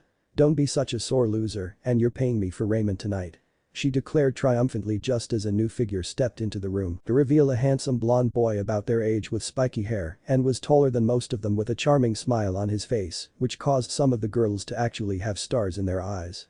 The rest of the class was stunned out of their wits as they thought they saw a younger yandere standing before them. The blonde boy chuckled as he shook his head. Hi, whatever you say," he said in admission. Naruko smiled triumphantly at that while the class remained dead silent, first by the fact that Naruko had actually giggled and second by the appearance of the blonde boy who looked as if he could defeat any one of them with ease. Even Shikamaru was wide awake and Shinji had stopped munching his chips. If the situation wasn't so tense, Naruto would have started laughing at the expressions on everyone's faces. Hinata was the first to snap out of the shock by the sudden appearance of the blonde male. "Naruko-chan, who is this?" she asked, and judging by the forehead protector, he was also a shinobi. Naruko smiled even brighter at her if that was even possible. "Hinata-chan, allow me to introduce to you my new big brother, Uzumaki Naruto Oni-chan." The class was stunned at her declaration as they turned to look at the blonde boy in shock who just waved at them. "Naruto Oni-chan, meet my best friend Hika Hinata and the rest of my class," she said to him. Naruto bowed slightly. "It's an honor to meet you all," he politely said with a grin. "I hope we can get along." He had brushed up his manners while alone in his mindscape with Kurama on the way here, and thinking back to all the times he had unknowingly or knowingly disrespected or insulted someone or another with his poor manners and loudmouth attitude, he supposed that learning to be polite and soft-spoken was a long time coming for him. Nevertheless, he smiled warmly when he saw all of his friends again alive and well. Shikamaru's intelligent mind was going a mile a minute as he tried to process the information in front of him. What the hell? He's her older brother and an Uzumaki to boot. That explains the similarities, but why does he look like as if he can beat all of us and make it look easy? This is so troublesome, he thought as he decided to just go back to sleep, deeming it too troublesome for him to think anymore. The rest of the rookie nine had varied reactions. Shino was just as emotionless as ever. Kiba was eyeing the blonde boy who he saw as a threat to his position as the alpha male. Ino and Sakura were already on Naruko as they bombarded the poor girl with question after question. Shinji just continued to eat his chips while hoping that Naruto was a good friend to talk to. Hinata was congratulating her best friend for finally having a family member she always dreamed of. And Sasuke was eyeing the blonde boy in question, trying to measure his power and compare it with his own. The unique aura that the blonde gave off resonated with power and authority, and Sasuke was contemplating whether he would take that sort of power for himself. Hinata was smiled at Naruto as she shook his hand. "It's nice to meet you, Naruto-san," she chirped happily, and Naruto idly wondered what had caused such a drastic but positive change in the Hika heiress. "I hope you're treating Naruko-chan right or we're going to have a slight problem," she added with a sickly sweet smile, which promised pain if the wrong answer was given. Naruto nodded with a grin, the threat heard loud and clear. "Of course, I had to make up for all the times I hadn't been there for her when she really needed it," he said with a sad voice and turned to look at his sister, who also wore an understanding smile. "I'll never leave her side again, that's a promise of a lifetime." He earned a grateful glum from said girl after he said that.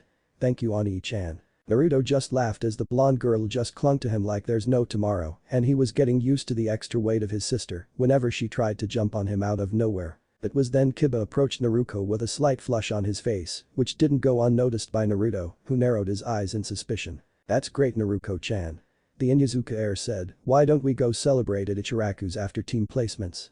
"My treat." Naruto felt an involuntary urge to punch the dog user in the face for deliberately asking his sister out on a date right in front of her brother. His new big brother senses were yelling at him to do something, while his feelings were also yelling the same, though for different reasons entirely. Naruto released a breath he never thought he held when he saw his cute sister shook her head no. Sorry Kiba-kun, but I've got the rest of the day planned with Ani-chan. She explained, and Kiba deflated before he glared at Naruto out of the corner of his eyes. He's still new to the village, and I still got tons of things I wanna show him. Speaking of which, how did you become a shinobi? You hadn't taken the test with us. Ino practically shouted, making her friends wince. Naruto reached up and tightened his hit, fixing his bangs as he did. True. But Hokage-sama gave me permission to join the shinobi corps if I took the standard graduation test, which I passed yesterday. Am I right, Iruka-sensei? He asked, and as if on cue the scarred Chunin entered the room. Yes, you're Naruto. Iruka said, and he turned to the rest of the class who gave him their undivided attention, a rare thing for them to do. Alright everyone. As you may have known, Uzumaki Naruto will be joining us as a fellow shinobi of Konoha, so I expect every one of you, and yes, I'm talking about you too, Kiba, the brown-haired teacher said sternly to the wild-haired boy who was grumbling, to show him the proper respect you would give to your classmates and teammates and fellow shinobi. Do you understand? Receiving a chorus of highs later, Iruka nodded. Alright, now please take your seats, I will be announcing the teams, he declared as he waited for them to take their seats, subtly noticing that the Uzumaki siblings were sitting together, very closely if he may add. Iruka mentally shook his head in amusement as he began calling out the teams. After a few minutes, the first 6 teams were called out and Naruto leaned forward intently as he idly wondered if the teams would be different given the odd number of graduates, courtesy of him. Team 7 will consist of Uchiha Sasuke, the raven-haired boy nodded indifferently as his fangirls squealed and cheered for him. Uruno Sakura, a shout came from the pink-haired girl as she kept shouting about how true love always wins at Ino, who slumped her head in dismay while the other girls groaned. Naruto also noticed that Naruko was holding his hand worriedly as she gritted her teeth nervously as the next name was called. Uzumaki Naruko. Now it was the guy's turn to groan at not being on the same team as the cutest girl in the class, while Naruko's eyes widened as she turned to look at her brother in slight panic, who just reassuring squeezed her hand and smiled kindly, signifying everything was alright. Unknown to them, they failed to notice the last Uchiha smirking, eyes filled with slight lust and want. Naruko was his to begin with, strong, smart, attractive and not annoying, the perfect attributes he looked for in a wife, and he swore he was going to make her his, if it's the last thing he did. But unknown to him also, all of his dark feelings were being read like an open book by a certain blonde boy as the temperature in the room dropped slightly and killer intent filled the room, but it was gone as fast as it appeared, causing the rest of the class to dismiss it as nothing. Before Naruto could even plan about how he should get back at the Uchiha for mentally violating his sister, Iruka continued, and due to the odd number of graduates this year, Team 7 will have an extra temporary member until further notice from Hokage-sama, Iruka announced as he ignored the surprised gasps from his students as they wondered on who was going to be the 4th member. The last member will be Uzumaki Naruto. Silence was the answer he was given with, and then all hell broke loose. Naruto couldn't help but groan. Today was going to be circus act, he just knew it.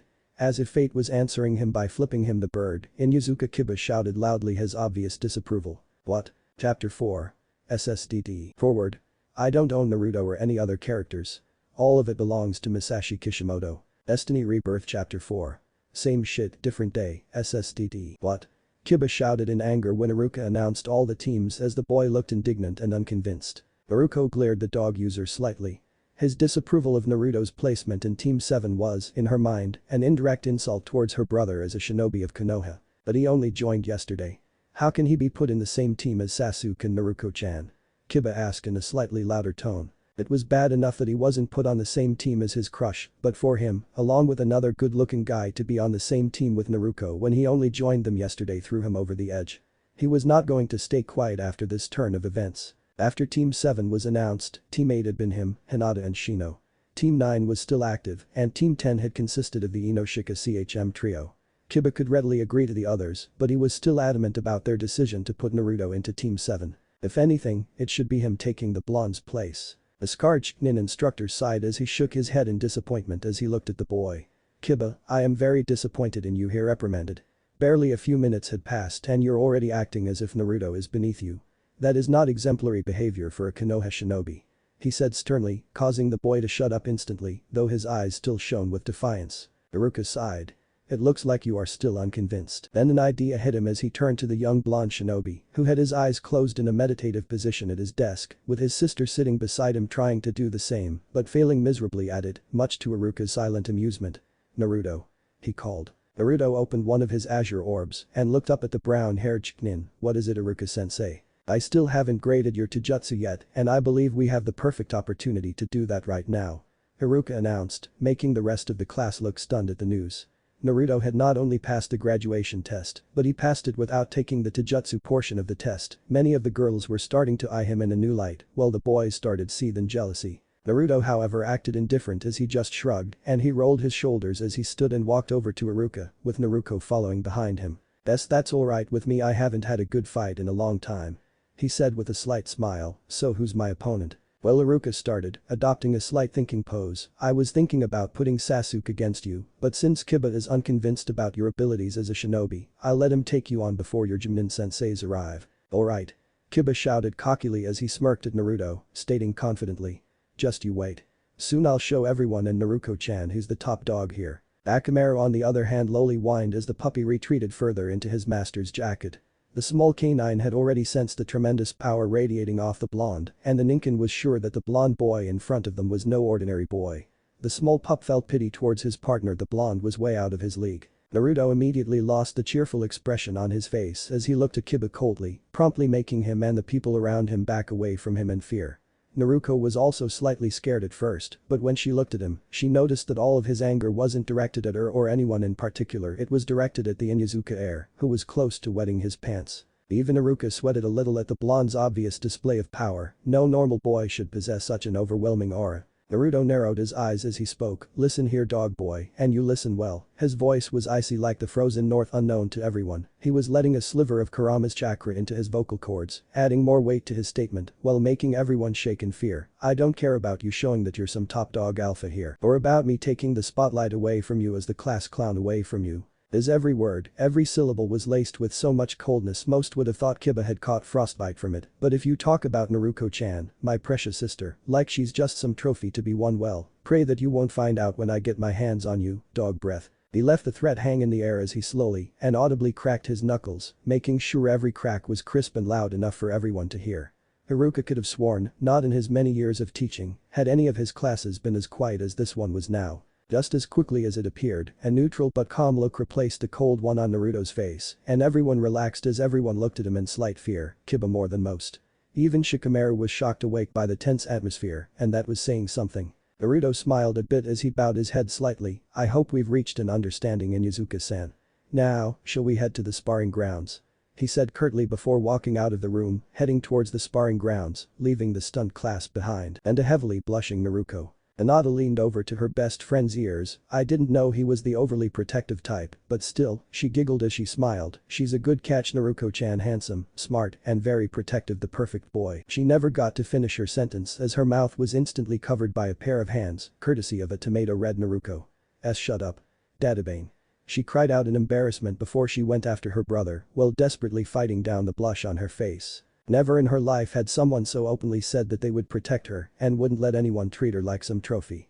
She felt warmth welling inside of her as she thought of the words Naruto had said to protect her, the confident and possessive tone he spoke with, and the way his cerulean eyes shone with untamed anger as he defended her. She was snapped out of her thoughts when she felt a hand on her shoulder, making her look into the beautiful cerulean eyes of Naruto, who had a concerned look on his face, making her feel all warm inside. Naruto-chan, you alright? He asked in concern as he rubbed the back of his head sheepishly, sorry about earlier, I had to get my message across to dog boy. Naruto blushed at his concern and shook her head as she embraced him, resting her head on his chest, listening to his strong and steady heartbeat. Don't worry about it, she replied, and I think Kiba-kun got the message quite clear after your little stunt. Naruto chuckled sheepishly as he led his sister towards the sparring ring, right arm still draped over her shoulders, never breaking physical contact. I was never one for theatrics, but I handled it well, don't you think? He joked, receiving a giggle and a light jab to his ribs from Naruto in response. I think it was good, Kurama said telepathically, sounding amused, did you see the look on the dog boy's face when you said you would do Kami knows what to him? Ha. He laughed, I'm willing to bet a million rim that he pissed his pants right there at the end. Didn't think he would get scared so easily, Naruto mentally chuckled, but so was my unwarranted reaction to his remark. Kurama howled in laughter as he spoke with mirth, don't you see? You were just protecting your mate when you heard that remark and went all protective of her. That's what having a soulmate is all about. Kurama laughed again at his host's blush as the blonde tried to gather his thoughts. But how? I mean, I do love her already, but I don't know if it's familial love or. Naruto hesitated as he fumbled with the last word while trying to hide his growing blush from Naruto, who was right beside him. Kurama sighed as he laid down on his paws, already knowing the dilemma which he was faced with. Don't worry about it, kid. He replied, "The best thing to do at this moment is to follow your instincts. It helped me, so why not you?" He added with a chuckle, making Naruto roll his eyes at the fox's antics. Arriving at the sparring grounds, Naruto waited on one side of the sparring ring in the middle as he waited for the rest for the class to file out, all of them eager and curious to see his abilities. Naruto stood to the side with her friends and he noticed that Kiba had stood across from him as the dog user glared daggers at him, but he also noticed that the boy's pants were different than the ones he wore in the morning when he came in. Kurama chuckled, "See? Told you so." Naruto chuckled back mentally, "Alright, knock it off Kurama, the fight's about to start." Iruka stood in between them as he listed down the rules. "Alright you two, the rules are simple." He began, "First one to knock your opponent out of the ring or until either one of you can't fight anymore, wins. If the spar gets out of hand, I'll step in if necessary." Both Naruto and Kiba nodded as Iruka continued. "Ready?" Both boys got into their respective taijutsu stances, with Naruto adopting his personal taijutsu stance, while Kiba got into the Inyazuka clan style on all fours, causing the crowd of students to wait in anticipation. "Begin." Iruka shouted as he stepped away from the ring. Kiba wasted no time as he dashed forward at the blonde at speed, intending to end the fight with one hit. His hopes of an easy victory were shattered as Naruto sidestepped the punch that was aimed for his head, skillfully turning around and landing a roundhouse kick at Kiba's back, who stumbled forward at the force of the kick. Kiba growled before charging again, this time going for feint by going for the blonde's stomach, quickly changing stances, and went for a sweeping kick, intending to knock his opponent's feet out from under him. The Inyazuka heir was once again denied his chance when Naruto saw the attack coming from a mile away and just dodged both of his attacks by jumping over them before striking a palm thrust at Kiba's chest, sending him skidding backwards before stopping at the edge of the ring. Naruto stood there with his arms crossed, eyes cold and serious. "Is that all you've got? I'm not impressed, dog boy," he said dismissively, making the other boy growl in anger. Naruto extended an arm and made a come hither motion at Kiba, smirking as he did. "Come on, Inyazuka, show me that your clan is not all bark and no bite. You'll pay for that," Kiba shouted. Dashing forward again in an attempt to hit the blonde in the chest, he only managed to hit air before he was sent flying when Naruto suddenly appeared under his guard and uppercutted him in the chin. While still in mid-air, Kiba had only a second to clear the cobwebs in his head before Naruto appeared above him, twisting his body before slamming a falling axe kick into the dog user's midsection, sending him crashing to the ground with a painful thud. As the dust cleared, Kiba laid on the ground, coughing in pain as he panted and spat out the blood in his mouth where he had bit his lip. Naruto landed gracefully on the ground as he crossed his arms, not feeling the slightest bit winded from the fight. "You done yet?" Naruto asked with a blank expression. Kiba spat out some of the blood in his mouth, snarling at his opponent as his bloody teeth was shown. "Not yet," he shouted before dashing forward again. Seeing the charge, Naruto braced himself as Kiba came at him again and again and again. Jabs, punches, kicks, knees and elbows were exchanged between the two combatants as Kiba tried in vain to find a hole in Naruto's seemingly unbreakable defense. Not even fighting Sasuke was this hard, Kiba idly mused before he was sent flying when Naruto landed a solid kick in his stomach, sending the dog user skidding towards the edge of the ring. Coughing slightly as he struggled to stand, Kiba looked up to see Naruto still standing in the same spot as before. The blonde hadn't even moved from his original position since the spar started. Kiba's eyes could only widen in shock as he looked into the blonde's cold cerulean eyes, which were bordering on arctic blue. Shivering slightly at the look, he coughed weakly before raising his hand in defeat. "I forfeit, sensei." "Winner, Uzumaki Naruto," Iruka announced to the stunned class. Kiba was definitely one of the best fighters in their class, and some say he was in a class of his own, and only Sasuke or Naruto could even stand a chance against him. But Naruto had defeated him with ease and in such a short time, and the blonde was not even winded after the fight. What was most shocking was the fact that he had not been hit once since the beginning of the spar, which was nothing short of amazing. As Kiba tried to walk back to his friends, he suddenly felt an arm wrap around his midsection to support him as he walked. Looking up, the Inyazuka heir was shocked to see none other than Naruto was helping him limp back to his friends. The blonde had an appraising look on his face. "Not bad, Inyazuka-san, you've lasted longer than most people when they fought with me, and I've fought plenty of them," Naruto commented with a grin. Kiba merely grunted in acknowledgement as beginnings of a smile began to appear on his face. The blonde male patted him on the back. "My advice is this: train harder and find a purpose to become stronger than yesterday, something for you to believe in and to be willing to fight for. That's how I've become so strong." Naruto looked up in the direction of his sister, a warm smile on his face. Following his gaze, Kiba immediately understood what or who drove his former combatant to become this strong. The dog user shook his head. He was already beaten the moment he had put his foot in his mouth with his insensitive comments. Kiba then grinned back at the blonde, his earlier misgivings about him gone and were now replaced by respect. You know, you're actually a decent guy, Naruto. He began, chuckling before he winced at the pain in his stomach. I need to go home and think about what you've said, but I expect a rematch with you in the near future. Deal? Naruto merely chuckled. Deal. He replied, extending his free arm. Friends. Kiba looked at the offered limb before returning a forearm clasp with the blonde boy. Friends. Everyone who witnessed the scene couldn't help but feel respect at the blonde sportsmanship, which was rare in the shinobi world. Naruto smiled in pride as she beamed proudly at her brother, his pupil skills were truly a sight to see. It was then they noticed Iruka walking over to them, a smile on his face. Well done you two, especially you Naruto. Iruka said with pride, being a shinobi of Konoha means helping and protecting your fellow shinobi, which you did splendidly. He continued as he smiled, congratulations Naruto, you've passed your Taijutsu test. Naruto smiled and nodded. Thank you, sensei. That doesn't seem like a fight to me. A dark voice said. Everyone turned in surprise to see the last Uchiha talking, a smirk on his face, dog breath over there barely gave the blonde dobe a challenge, he scoffed, that's what you get for being weak, loser. Kiba growled in anger as Naruto tried to hold the enraged boy back, holding him by the boy's arms, what did you say you bastard? Come on Naruto. Let me at him. He insulted you too. Kiba continued to struggle out of Naruto's hold, but the blonde held firm as he barely moved a muscle and turned to face the smirking raven-haired Uchiha, his expression unreadable. Then, to the shock of everyone who was there as they were expecting a short argument to erupt between the two, Naruto did something no one expected. He laughed out loudly, causing the whole class to stay silent and the smirk on the Uchiha's face to vanish almost instantly as he glared at the laughing blonde. What do you think you are doing? He asked irritably as his glare intensified, trying to goad a reaction from the blonde male. He then smirked. If you're laughing because you are too weak to face me. An elite, then be my guest. And no Naruto wheezed out as he tried to catch his breath, wiping tears of mirth from his eyes as he tried to repress the chuckle that escaped from him, making Sasuke all the angrier. Naruto took a deep breath as he sobered up, I'm laughing because of the joke you pulled about Kiba being a loser, and all, that would really funny if it were true, Sasuke narrowed his eyes. Naruto continued to speak, his expression calming from his mirth, I mean, he kept up with me the entire time we were sparring, never backing down, even when he knows that I far outclass him. In friendly spars, it's not all about winning the match, it's the lessons you take from it whether you win or lose.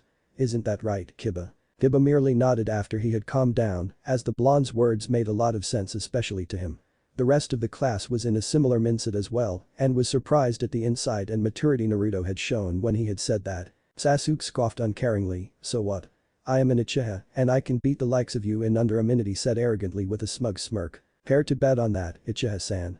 Naruto asked, his eyebrow rose and putting as much sarcasm into the honorific as possible, which further infuriated the last Uchiha. Sasuke turned to Iruka as he spoke. Sensei.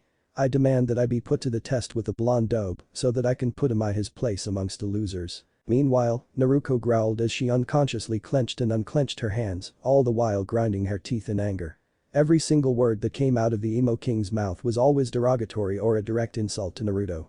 Unknown to the girl, her classmates backed away from her in fear as a dangerously dark aura appeared around her which clung to her like a cloak. She was very angry at the raven-haired Uchiha for insulting and belittling her brother, who had clearly proven his worth as a worthy shinobi of Konoha. Iruka was also frowning at the young Uchiha. Well, I wouldn't mind having you go up against Naruto, Sasuke. He began sternly, but you're still a fresh genin out of the academy who is currently speaking to a fellow shinobi of higher rank, so watch your tone. Sasuke scoffed but said nothing, instead directing his gaze at the blonde male. Iruka sighed tiredly as he gestured towards the sparring ring. Would Uchiha Sasuke and Uzumaki Naruto come forth to the ring? He announced. Without hesitation, Sasuke stepped into place, smug smile plastered on his face, confident of an easy victory and to finally show his Naruko just how weak her so-called brother was as compared to him. Naruto on the other hand just took his position opposite of him, not before waving at the cheers from Naruto and Kiba to kick the Uchiha's hide. Alright, the rules are the same as before, first one to knock your opponents out of the ring or couldn't continue wins. Fighters ready. Both boys slipped into their respective taijutsu stances, not taking off their eyes of their opponents. A deathly tense atmosphere loomed over the sparring grounds, the fresh genin not daring to take their eyes off the spar, with Sasuke's fangirl stating, he's got this in the bag and the new kid will never stand a chance, and the other half, rooting for the newly arrived blonde. Naruto closed his eyes, centering himself as he warmed up his chakra coils, the familiar feeling of warmth coursing through his veins was as welcoming as a bowl of miso ramen. Sasuke, seeing his opponent close his eyes, smirked in triumph at the supposed resignation, feeling more assured of his victory. Hajime. At Iruka's shout, Naruto's eyes widened in shock when Sasuke closed the distance between him and Naruto in less than a few seconds, and her heart clenched painfully when he was about to land the decisive finishing blow on the Uzumaki male, hoping for a fast victory. And once again, to everyone's shock and amazement, like Kiba before him, Sasuke's fist only managed to hit air, his onyx eyes widening in shock. What does Sasuke started to say, but couldn't finish his sentence when he felt a sharp pain in his gut. Looking down, his eyes widened in pain and stunned realization when he saw Naruto's fist driving deep into his stomach, azure eyes staring deep into the Uchiha's soul. The entire class gawked in stunned surprise, and even Naruto had to suppress a surprised gasp. Although she was the only genin in her graduating class who was capable of taking on Sasuke in Taijutsu one-on-one, she wasn't as fast as him, and even she would have had a hard time fighting him with his advantage in speed. But Naruto basically sidestepped the Uchiha's attack at the last possible moment, proving without a doubt which one of the two fighters was superior in both speed and reflexes. Sasuke winced in pain as he staggered back towards his starting point, with Naruto not even moving an inch from his own spot. Sasuke's onyx eyes flared in utter fury as he growled audibly at being hit. In all his years spent in the academy, never once had anyone landed a hit on him, with the exception of Naruto, who he'd found to be his equal. None of the other genin could even match up to him in Taijutsu. To be upstaged by this no-name clan-less orphan who just showed up was extremely degrading to the Uchiha's pride. But Sasuke had already planned to remedy that. Sasuke launched himself at the blonde again, closing the distance before bringing his leg up to kick his head, which Naruto ducked effortlessly under it. Sasuke then followed up with a series of small jabs and punches, intending on probing the blonde's defenses, only to find that every attack was either dodged or deflected like they were nothing, which infuriated Sasuke even more as he blindly charged again and again, with Naruto dodging and deflecting in kind as well. Sasuke growled in anger when he saw the blank look on the blonde's face, appearing as if he was not taking the spar seriously. But unknown to him, Naruto was conversing mentally with his tenant, while muscle memory and reflexes did all the work for him at the moment. Kid, do you really have to toy with him that much? You'd come off as showing off. Kurama stated, amusement clear in his voice. I mean, he's still a bastard and all, and still with a stick up his ass, but aren't you going a little too far? Even if his ego needed to be taken down a peg or two. He asked with a knowing grin, causing Naruto to look up mentally at the Bijk with a small blush on his face, which was twisted in a frown, while his real body fought with Sasuke, if one could call it a fight. I don't like the vibe he was giving off towards Naruto-chan, Naruto explained embarrassedly, and you know I can sense emotions thanks to you, right? Well, I sensed his intentions, which I think you felt it too, he growled at end as he watched his body slug it out with the last Uchiha, who was visibly showing signs of tiring out. Kurama sighed and chuckled. Yeah, I felt it. Sounds to me like you are jealous, kid. Naruto's blush returned full force as he spluttered, and no. I was just looking out for Naruto-chan. Yeah, that's it. He laughed awkwardly as he shuffled his feet in water of the sower of his mindscape, trying to laugh off his situation, before eventually hanging his head in defeat. Yeah, I'm jealous. Figures, Kurama, Naruto retorted angrily, what would you do if someone looks at your most precious person like some trophy to be won or meat to be bought? He asked rhetorically, causing Kurama to nod in understanding, even if he knew that he too was angry at the raven-haired Uchiha. I can't stand it when people look at her like that. The Kikbi no Kitsune chuckled as he slowly stood up and stretched. He could already tell that his container cared for his new sister more than a brother should, and he respected and supported him for it. Then by all means kick his ass. He encouraged, a manic grin on his snout. All Uchihas needed to be beaten down a peg or two, and I'm speaking from experience here. The blonde sage nodded as he grinned. That's the plan, Kurama. Back in the real world, Sasuke was cursing internally as he stood across from the blonde dope, panting as he tried to regain his breath. For the past 10 minutes, he and Naruto had fought with him still attacking and the blonde still defending. Sasuke couldn't remember the last time he was this tired, not even when he had sparred with him. What's more infuriating was that the blonde still looked daisy fresh even from the non-stop fighting and was still full of energy, mocking him with that same blank look on his rugged face. The graduating class was also stumped that the rookie of the year was being outlasted by the newcomer, as they had expected the fight to end fairly quickly like Kiba's, with either Sasuke or Naruto winning, but it seemed to most of the shinobi to be there that the blonde was purposely stalling and prolonging the fight, and for what purpose than to tire out the Uchiha, they didn't know. Naruto frowned as she contemplated on her brother's motives in his match against Sasuke. Carefully putting the pieces together in her head through her observations and past experiences with both boys, she couldn't be more perplexed. For one thing, Naruto was very confident that her Ani-chan can win this fight without much effort and outright dominate the Uchiha, but for some reason beyond her comprehension, he didn't. Instead, he was choosing to obviously toy with Sasuke by just sidestepping and deflecting his strikes. From the short time that she had known Naruto, she knew he wasn't the kind of person to toy with his opponents, and the only reason he even resorted to this kind of display was. Naruto then thought back to Sasuke's past interactions with her, the looks he gave her, the way he talked to her and her alone and not as fangirls who he wouldn't even give them the time of day, and judging by how well her brother judged a person's character, then it all clicked. The blush slowly crept up Naruto's cheeks as she finally understood her brother's motives, it was all out of jealousy of Sasuke. Then her thoughts whirled towards her brother actually jealous of her interactions with other boys and the slight possibility that he could like her. She shook her head to clear the insane thoughts as she focused her attention back to the fight. After all, in her mind, she would always be the little sister in Naruto's eyes, no more, no less. So, why did her heart felt like breaking when she had thought that? "Stop stalling, you bastard." Sasuke shouted as he panted from the exertion, "Fight me like a true shinobi." "True shinobi?" Naruto parroted, voice amused, as he chuckled lightly, "Sasuke, if I fought you like a true shinobi, you would have probably been dead the moment you charged me." He lectured, ignoring the look of fury on the Uchiha's face. "That's it."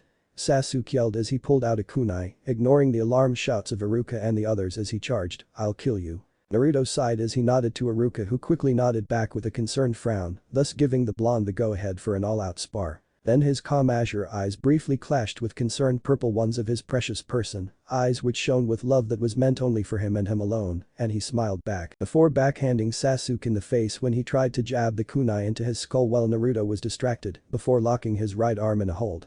Twisting the raven head's arm slightly, Sasuke let out a cry of pain as he dropped the kunai he was holding before Naruto kneed his stomach and punched him in the face, making the boy fly back and land on the ground with a painful thud. As Sasuke tried to stand, he was once again sent skidding back when a knee connected with the side of his head. Naruto gasped in amazement as she watched the fight. Naruto was completely outclassing Sasuke. Amazing, she breathed, with the lavender-eyed Hyuga beside her nodding in affirmation. Sasuke growled as he spat out blood from his mouth, eyes flaring in fury.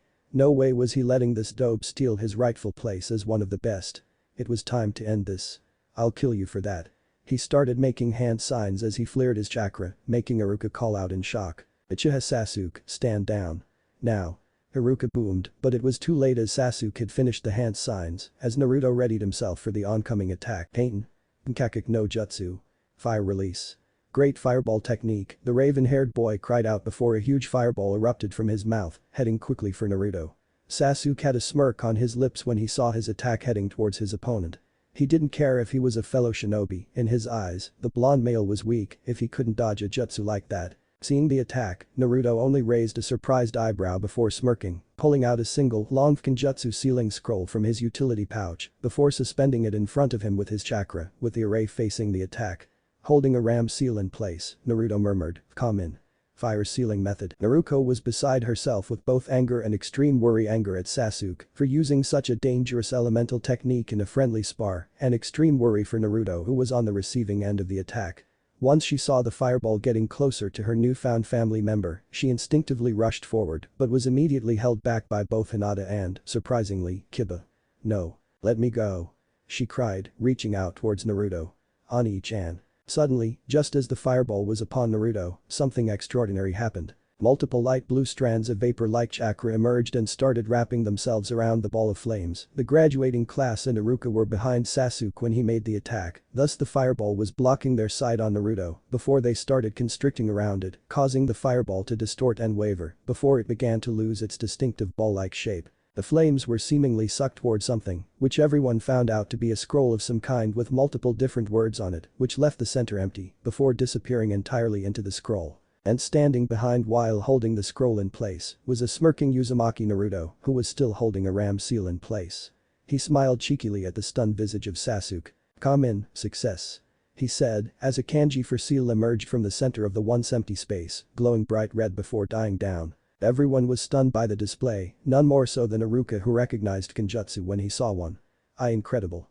To be able to utilize the sealing arts in such a fashion in combat. Naruto sure is something else. He thought in amazement. The rest of the class was also shocked into silence as they tried to grasp what exactly happened in the past few minutes. Naruto on the other hand was silently crying tears of relief at seeing her precious person unharmed as she cried into her best friend's beige jacket. She had thought him dead for just a moment when the jutsu hit and was immensely relieved when Naruto had pulled a Kenjutsu scroll out of nowhere and saved his hide. Sasuke was also in shock but also slight disappointment when he saw him and he suddenly blurted out, "How did you do that?" he demanded angrily. "I saw you engulfed by my jutsu before whatever you did cancelled it out." Naruto chuckled as he shook his head in amusement. "How naive of you, Uchiha Sasuke, you'd think a low-rank jutsu like that could kill me." Naruto chuckled harder as he held out a scroll in his right hand. "All I had to do was to seal away your fireball with a simple application of Genjutsu, pretty handy branch of the shinobi arts, if I do say so myself." Then, the cheerful expression was gone, replaced by an icy cold demeanor, "And I will overlook the supposed attempt on my life, Uchiha-san, and not report you to Hokage-sama to have your license revoked, but I assure you, the next time you try something like this." Naruto's icy gaze turned emotionless as he ground out the last words he needed to say, "I will kill you." Sasuke, out of character even for him, nodded as sweat fell from his forehead. For some reason he couldn't comprehend, he seriously believed that the blonde in front of him would carry out the threat easily and effortlessly, and it was best not to anger the blonde any longer yet. Not until he can take the blonde's power as his own. He was horribly snapped out of his power-hungry musings when Naruto suddenly appeared in front of him, causing Sasuke's eyes to widen in shock as his brain finally remembered the spar was still ongoing. The next few moments saw Sasuke effectively becoming Naruto's punching bag as the blonde boy rained hell down upon the last Uchiha. No matter what the raven-haired boy did to block the incoming attacks, Naruto would effortlessly slide past his defenses to hit him hard in several of his undefended areas. Kidney, stomach, thighs, biceps, face, chest, and the list went on as Naruto rained blow after blow after blow to Sasuke's body, remembering only to bruise and not debilitate. With one last punch, Naruto sent the Uchiha flying out of the ring and onto the ground with a painful thud. Sasuke groaned painfully, holding his bruised sides as Iruka came up towards them. He began eloquently before clearing his throat and stated clearly. "Winner, Uzumaki Naruto." Stunned silence ensued before it was broken when all the genin who rooted for Naruto to win let out joyful whoops while the others let out disappointed groans. Sasuke's fangirls meanwhile were far too worried about their lord and savior Uchiha Sasuke to be letting out any kinds of joyful or depressed noises. Ino and Sakura in particular fought for who would help their Sasuke-kun to tend to his injuries. One Sasuke, under his own power, was able to stand on his own. Iruka went up to him before slugging him in the face. This act earned a lot of gasps from everyone present, most prominently the leaders of the Sasuke fan club.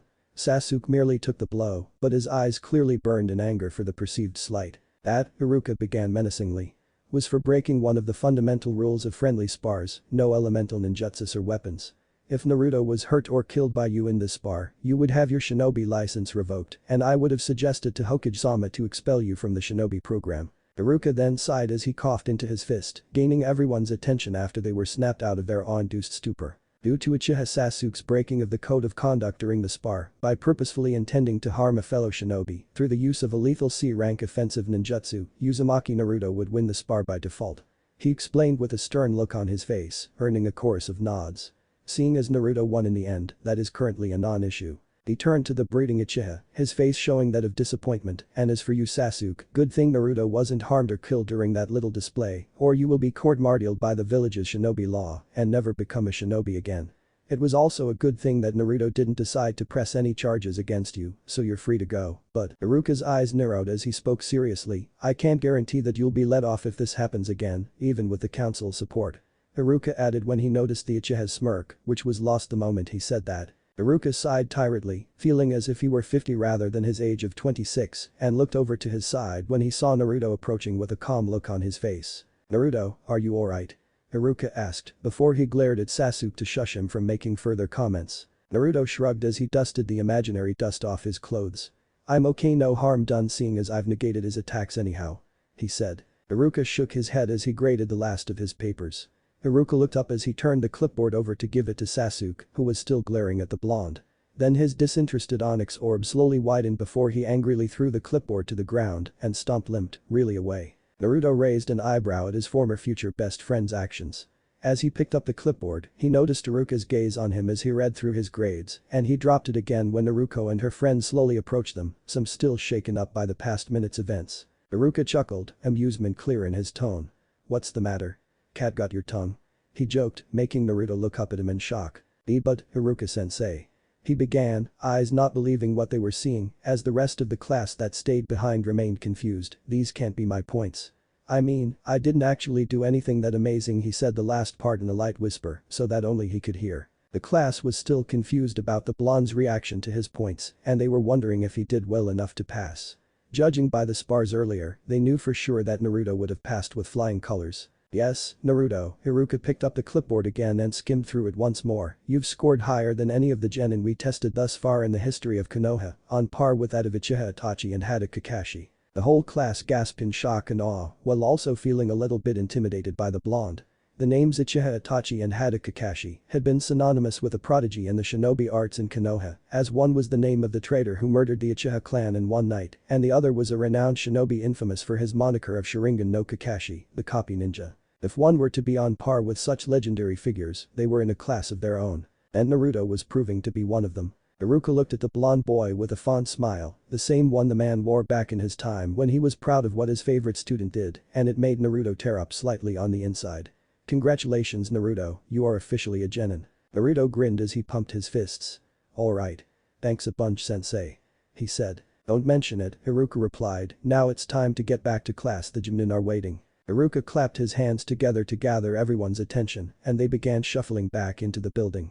Naruto sighed once as he made his way towards the door, only to stop when he remembered something, the look of pure anguish and terror on her face, just before the jutsu hit his ceiling scroll. He immediately whirled around to go look for her, before he was suddenly enveloped in a tight embrace, the familiar scent of vanilla and wildflowers filling his senses, as he smiled sadly and hugged the lithe form back, already feeling his clothes starting to soak with tears, as Naruto pulled her eyes out in his chest. He rubbed her back soothingly as he whispered comforting words into her ear, making her tense form relax, but she was still trembling and was still sobbing lightly. Naruto sniffed as she hoarsely said, I thought I lost you, she stuttered fearfully, when I saw the flames hit you, I was so scared Oni-chan. I thought you were dead, and I was left alone again, she finished with a muffled sob as she buried her face deeper into his shirt, her grip strong, as if afraid he would disappear if she let go, and making Naruto feel guiltier than ever for pulling his stunt on the Uchiha. I didn't know what to do. Naruto sighed as he hugged her back tighter and gently ran his hands through her silky blonde hair.